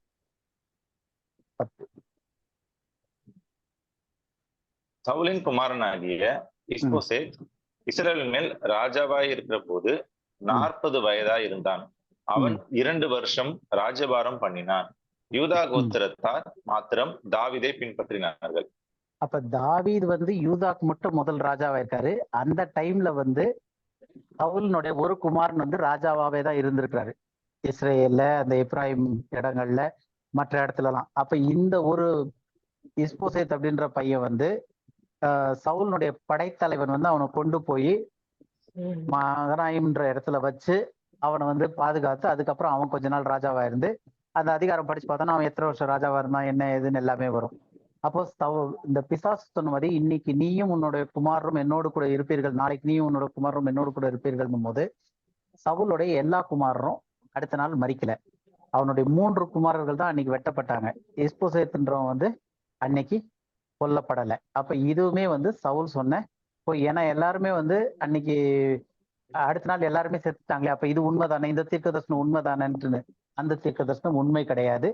சவுல் அந்த பிசாசானவன் யூகிச்சது வந்து பெலிஸ்தர்கள் எல்லாரையுமே கொன்றுவாங்கன்னு யோசிச்சுதான் வந்து நாளைக்கு நீயும் உன் குமாரரும் என்னோடு கூட இருப்பீர்கள்னு சொன்னது. ஆனா அந்த சம்பவம் நடக்கல. ஒரு பையன் மட்டும் போய் அவன் இன்னும் கொஞ்ச நாளைக்கு ராஜாவா அங்க இருந்து, அந்த டைம்ல வந்து யூதா கோத்திரம் மட்டும் தாவீத ராஜாவா பின்பற்றி வரக்கூடிய ஒரு காலகட்டமா இருந்துச்சு. இப்ப இது எல்லாத்துக்கும் மேல ஒரு வசனம் ரொம்ப தெளிவா போட்டிருக்கு. அது சிலர் வந்து தியாலஜிக்கலா ரொம்ப இல்லைன்னு வாங்க வைப்பாங்க. பட் நம்ம தெரிஞ்சுக்கிறதுக்காக அந்த ஒரு வசனத்தையும் போட்டுறோம். அது ரொம்ப தெளிவா இருக்கிற மாதிரி இருக்கும். 1 சாமுவேல்ல 15வது அதிகாரம் 35வது வசனம். சவுல் மரணம் அடையும் நாள் மட்டும் சாமுவேல் அப்புறம் அவனை கண்டு பேசவில்லை. இஸ்ரவேலின் மேல் சவுலே ராஜாவாக்கினதற்காக கர்த்தர் மனஸ்தாபப்பட்டதன் நிமித்தமும் சாமுவேல் சவுலுக்காக துக்கித்துக் கொண்டிருந்தான்.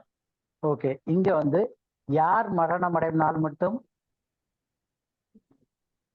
சவுல் மரணம் அடையும் நாள் மட்டும். சவுல் மரணம் அடையும் நாள் மட்டும். தமிழ் டிரான்ஸ்லேஷன் தப்பு ஆக்சுவலி. இல்ல, அதுதான் வந்து நான் சொன்னேன். இது தியாலஜிக்கலா நிறைய டிபேட் பண்றாங்க. பட் அங்க வந்து நிறைய அனலைஸ் பண்ணி பார்த்ததுல வந்து இது வந்து 2 இதுவாவுமே எடுக்கலாம் அப்படின்ற மாதிரி தான் வருது. இல்ல பிரதர், அதாவது அதுல Samuel came no more to see Saul until the day of his death. அதாவது இதுல வந்து யூசுவலா இங்கிலீஷ்ல வந்து இந்த மாதிரி இடத்துல இந்த he அல்லது hisங்கிற ப்ரோனவுன்னால அதை கரெக்டா டிஃபைன் பண்ண முடியல அப்படின்றாங்க. வருது இல்லையா உங்களுக்கு? கட் ஆகுது பிரதர் வாய்ஸ். ஹலோ, என்ன பிரதர்? உங்க இப்பதான் கேக்குது, சொல்லுங்க பிரதர். பிரதர், அதாவது இந்த கன்ஃபியூஷன் ரெண்டு நபர்களை சொல்லிட்டு அதுல அந்த ஹிஸ்ங்கிறது யார டினோட் பண்ணுதுங்கிற அந்த டவுட் வருது இல்லையா?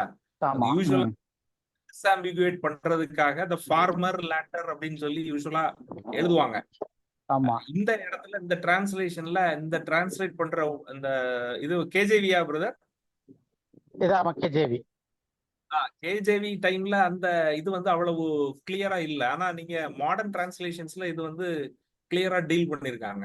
இல்ல, ஆனா இன்னைக்குமே வந்து நான் அதனாலதான் ஆரம்பத்திலே சொன்னேன், இது வந்து தியாலஜிக்கலா ஒரு டிபேட்டபிள் வேர்ஸ்ன்னு சொல்லி தான் ஆரம்பிச்சேன். ஏன்னா இன்னைக்கும் வந்து இது 2 சைடுமே சொல்லக்கூடிய இது இருக்கு. ஒரு சிலர் வந்து அந்த ப்ரோனவுன் வர்றது வந்து இட் டினோட்ஸ் டு சாமுவேல்னு சொல்றாங்க. ஆனா நிறைய பேர் வந்து இட் டினோட்ஸ் டு நிறைய பேர் வந்து சாமுவேல் சொல்றாங்க, கொஞ்சம் வந்து சவுலும் சொல்றாங்க. ஸோ அதனால தான் வந்து இது தெரிஞ்சுக்கணுன்றதுக்காக தான் இந்த வசனத்தை சொல்லி இது வந்து தியாலஜிக்கலா டிபேட்டபிளா இருக்குன்னு சொல்றேன் நான். ஏன்னா இந்த வசனத்துல வந்து இங்க சாமுவேல் மரணமடையும் நாள் மட்டும் அப்படின்னு போட்டிருக்கு. ஆனா இங்கிலீஷ்ல வந்து எப்படி வரும்னா ஹிஸ்ன்ற மாதிரி வந்துடும். அந்த ஹிஸ்ன்றனால அந்த ஹிஸ் வந்து சாமுவேலை குறிக்குதா சவுலை குறிக்குதான்னு இன்னைக்கு வரைக்கும் ஒரு டிபேட்டபிளா போற மாதிரி போயிட்டு இருக்கு. ஒரு சில மேனுஸ்கிரிப்ட்ஸ்ல வந்து அது ஹிஸ்ன்றது வந்து சாமுவேலை குறிக்குது அப்படின்றாங்க. ஒரு சில இதுல வந்து சவுல் தான் மென்ஷன் ஆகப்பட்டிருக்கு அப்படின்ற மாதிரி சொல்றாங்க.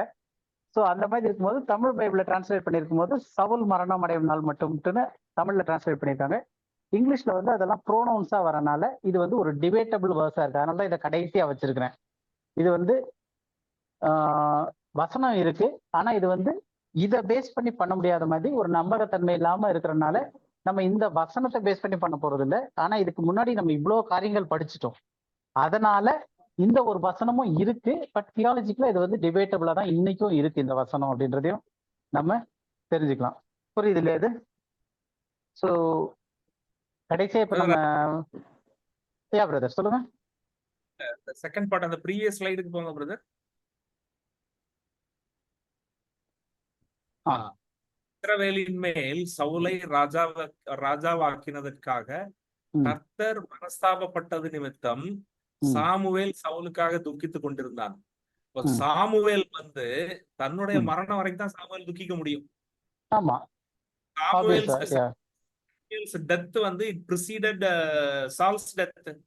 நேச்சுரலி நீங்க இந்த இதையும் வச்சு பார்க்கும்போது இங்க வந்து சவுல் மரணப்படைய மட்டும் நாள் மட்டும்ங்கிறது வந்து நீங்க இதுல நல்லா பாத்தீங்கன்னா இதுல வந்து உங்களுக்கு இங்கிலீஷ்ல கோலன் கொடுத்திருக்காங்க, தமிழ்ல செமிகோலன் கொடுத்திருக்காங்க. நீங்க பாத்தீங்கன்னா அது எல்லாமே கண்டினியூஷன் தான். இதுல இந்த கான்டெக்ஸ்ட வச்சு பார்க்கும்போது டெஃபினட்டா வந்து சாமுவேல் மரணப்படைய நாள் மட்டும் அதுங்கிறது தான் வந்து கரெக்ட். நீங்க இந்த செகண்ட் பார்ட், ஏன்னா சாமுவேல் எப்படி சவுலுக்காக துக்கிக்க முடியும்? ஏன்னா ஒரு அவன் தான் முதல்ல செத்து போயிட்டான்ல கிரானாலஜிக்கலி. அப்ப வந்து முடியாது, அவன் உயிரோட இருந்த வரைக்கும் தான். இது வந்து ஒரு பெரிய ஒரு மிஸ்டிரான்ஸ்லேஷன். ஆமா, இல்ல அதனாலதான் வந்து இது தியாலஜிக்கலா வந்து இன்னைக்கும் டிபேட்டபிளாவே வச்சிருக்காங்க நிறைய இதுல. லாங்குவேஜ் அது அவங்க தப்பா செய்யறாங்க. லாங்குவேஜ் வந்து லிங்குவிஸ்டிக்ஸ் ப்ராப்பரா வந்து பார்க்காததுனால டிபேட் பண்றாங்க. இல்ல இப்ப இது வந்து ப்ராப்பரா வந்து இன்னைக்கு டிபேட்டபிளா இல்ல அப்படின்னா இந்த ஒரு வசனமே போதும், இவ்வளவு நேரம் ஸ்டடியே தேவையில்லை. நம்ம இவ்வளவு ஸ்டடி பண்ணதே வந்து இந்த வசனம் வந்து இது ஹோல்டு கிடையாது. ஏன்னா இது வந்து ரெண்டு விதமாவும் சொல்றாங்க. இது இன்னைக்கும் ஒவ்வொருத்தர் டிபேட்டபிள்னு போதே வந்து ரெண்டு பேருமே ஒத்துக்காததுதான் இட் கம்ஸ் டு டிபேட்டபிள். அப்ப இந்த வசனத்தை வச்சு வி ஆர் நாட் எஸ்டாப்ளிஷிங், இல்ல இதை வச்சு நம்ம சொல்ல இங்க வந்து சாமுவேல் வந்து பேசல அப்படின்னு சொல்லிட்டு. பட் நம்ம பைபிள் ஸ்டடியில இருக்கிறவங்களுக்கு இந்த காரியம் தெரியணும் அப்படின்றதுக்காக இது வந்து ஒரு டிபேட்டபிளா இருக்கு அப்படின்னும் போதே either it could be Samuel R it could be சால், ரெண்டு பேருமே இருக்கிறாங்க அப்படின்னு சொல்லிட்டு அதை வந்து இன்னைக்கும் டிபேட்டபிளா இருக்கு. அதனாலதான் நம்ம இந்த வசனத்தை கடைசியா தெரிஞ்சுக்கிறதுக்காக போறோம். பட் நம்மளுடைய டீச்சிங் ஃபுல்லாவே என்ன வந்திருக்கு அப்படின்னா அதை வச்சு பார்க்கும்போது சாமுவேல் வரவே இல்லை, அது வந்து ஒரு குறி சொல்லும் ஆவி. பட் இந்த வசனம் அதோட லிங்க் ஆயிருக்கு. ஸோ அதனால நம்ம இதை எடுத்து இது வந்து தியாலஜிக்கலா இன்னைக்கும் வந்து இது வந்து சாமுவேல் மரணம் அடையும் வரைக்கும் அப்படின்னு சொல்லிட்டு சொல்ற ஒரு டீச்சிங் இருக்கு. இல்ல சவுல் மரணம் அடையும் வரைக்கும் அந்த அப்படின்னு சொல்லிட்டு அந்த ப்ரோனோனோட இதுல வந்து ரெண்டு பக்கமும் குழப்பி பேசுறதுனால இந்த வசனத்தை வச்சு இன்னும் இது வந்து டிபேட்டபிள். அதனால இந்த வசனத்தை வச்சு ஒரு டிபேட்டபிள் வசனத்தை வச்சு நம்ம ஒரு ட்ரூத் எஸ்டாப்ளிஷ் பண்ண முடியாது. அதனால இது வந்து ஜஸ்ட் தெரிஞ்சுக்கிறதுக்காக இதுல ரெண்டு சைடுமே பேசுறதுக்கு இருக்கு. நமக்கு வந்து இப்படிப்பட்ட டிரான்ஸ்லேஷன்ஸும் கிடைச்சிருக்கு, அந்த மாதிரி டிரான்ஸ்லேஷனும் இருக்கு. ஸோ ரெண்டுமே டிபேட்டபிளா இருக்கு. அதனால இது வந்து ஒரு டிபேட்டபிள் வேர்ஸா தான் இது வந்து இருக்கு. ஓகேவா? சரி, நமக்கு டைம் ரொம்ப ஆயிட்டே இருக்கு, நம்ம இதோட முடிச்சிடலாம். ஸோ நமக்கு தெரிஞ்சது வந்து சாமுவேலை போலவே அங்க சவுல்கிட்ட வந்து பேசினது வந்து சாமுவேல் மரித்து எழுந்து வரல, அது வந்து ஒரு குறி சொல்லுகிற வஞ்சிக்கும் ஆவி அப்படின்றது தெரியுது. வேற ஏதாவது டவுட் இருந்துச்சுன்னா கூட நீங்க அப்புறம் குரூப்ல கூட போடலாம். நெக்ஸ்ட் வீக் கூட நம்ம டிஸ்கஸ் பண்ணலாம். இந்த வாரம் 7:45 ஆயிடுச்சு, ரொம்ப டைம் ஆயிடுச்சுன்னு நினைக்கிறேன். வேற ஏதாவது கேள்விகள் இருக்கா, இல்ல நம்ம க்ளோஸ் பண்ணிடலாமா? ப்ரேயர் பண்ணிட்டு பிரதர் பிரேயர் பண்ணிட்டு க்ளோஸ் பண்ணிடலாம் பிரதர். ரொம்ப இன்னைக்கு நம்ம குரூப்ல இது பண்ணிட்டு அப்புறம் அக்கா வந்து வேற ஒரு இதுக்கு வர போணும். ஆமா ஆமா, இன்னைக்கு ரொம்ப டைம் ஆயிடுச்சு அக்கா வர எக்ஸ்பெக்டடோட. ஆமா ஆமா ஆமா, ஓகே. பிரேயர் பண்ணுங்க பிரதர். ஷூர். நல்ல ஆண்டவரே, தேவீரப்பா, இந்த அருமையான நாளுக்காக ஸ்தோத்திரத்தாவே, இந்த பைபிள் ஸ்டடி வந்து ஒரு ஆக்டிவா போறதுக்காக வேண்டி ஸ்தோத்திரம். விசேஷமாக நிறைய இன்ட்ராக்ஷன் இருந்தது, அதற்காக வேண்டி ஸ்தோத்திரம் ஆண்டவரே. தேவீருடைய வசனத்தை ஆழத்தை நாங்கள் அப்பா அறிந்து அப்பா வஞ்சிக்கிற ஆவி யார் யாருங்கிறத நாங்கள் ஐடென்டிஃபை பண்ணி இந்த காரியங்கள் எல்லாவற்றையும் ஆண்டவரே வந்து காக்கவும் மற்றவர்களுக்கு இந்த காரியங்களை பகிர்ந்து கொள்ளவும் கிருபை கொடுக்க முடியாது. நேரத்தில் கூட சாம்காக முடிச்சிருக்கிறோம், வந்திருக்கிற எல்லாரையும் அப்பா இதை ஏற்பாடு கேட்டவர்கள் எல்லாரையும் கூட தேவையை எல்லா புதிய மகிமையும் செய்கிறோம். மீட்பர் ரட்சகருமான இயேசு கிறிஸ்துவின் இனிய நாமத்தில் இந்த ஜெபத்தை ஏற்படுத்த தகப்பனே. ஆமென். ஆத்மாவே என் ஆத்மாவே கர்த்தரை ஸ்தோத்திரி, என் முழு உண்மை பரிசுத்தநாமத்தை ஸ்தோத்திரி. என் ஆத்மாவே கர்த்தரை ஸ்தோத்திரி, அவர் செய்த சகல நன்மைகளையும் மறவாதே. ஆமென். ஆமென். Praise the Lord. Praise the Lord. Thank you. Praise the Lord.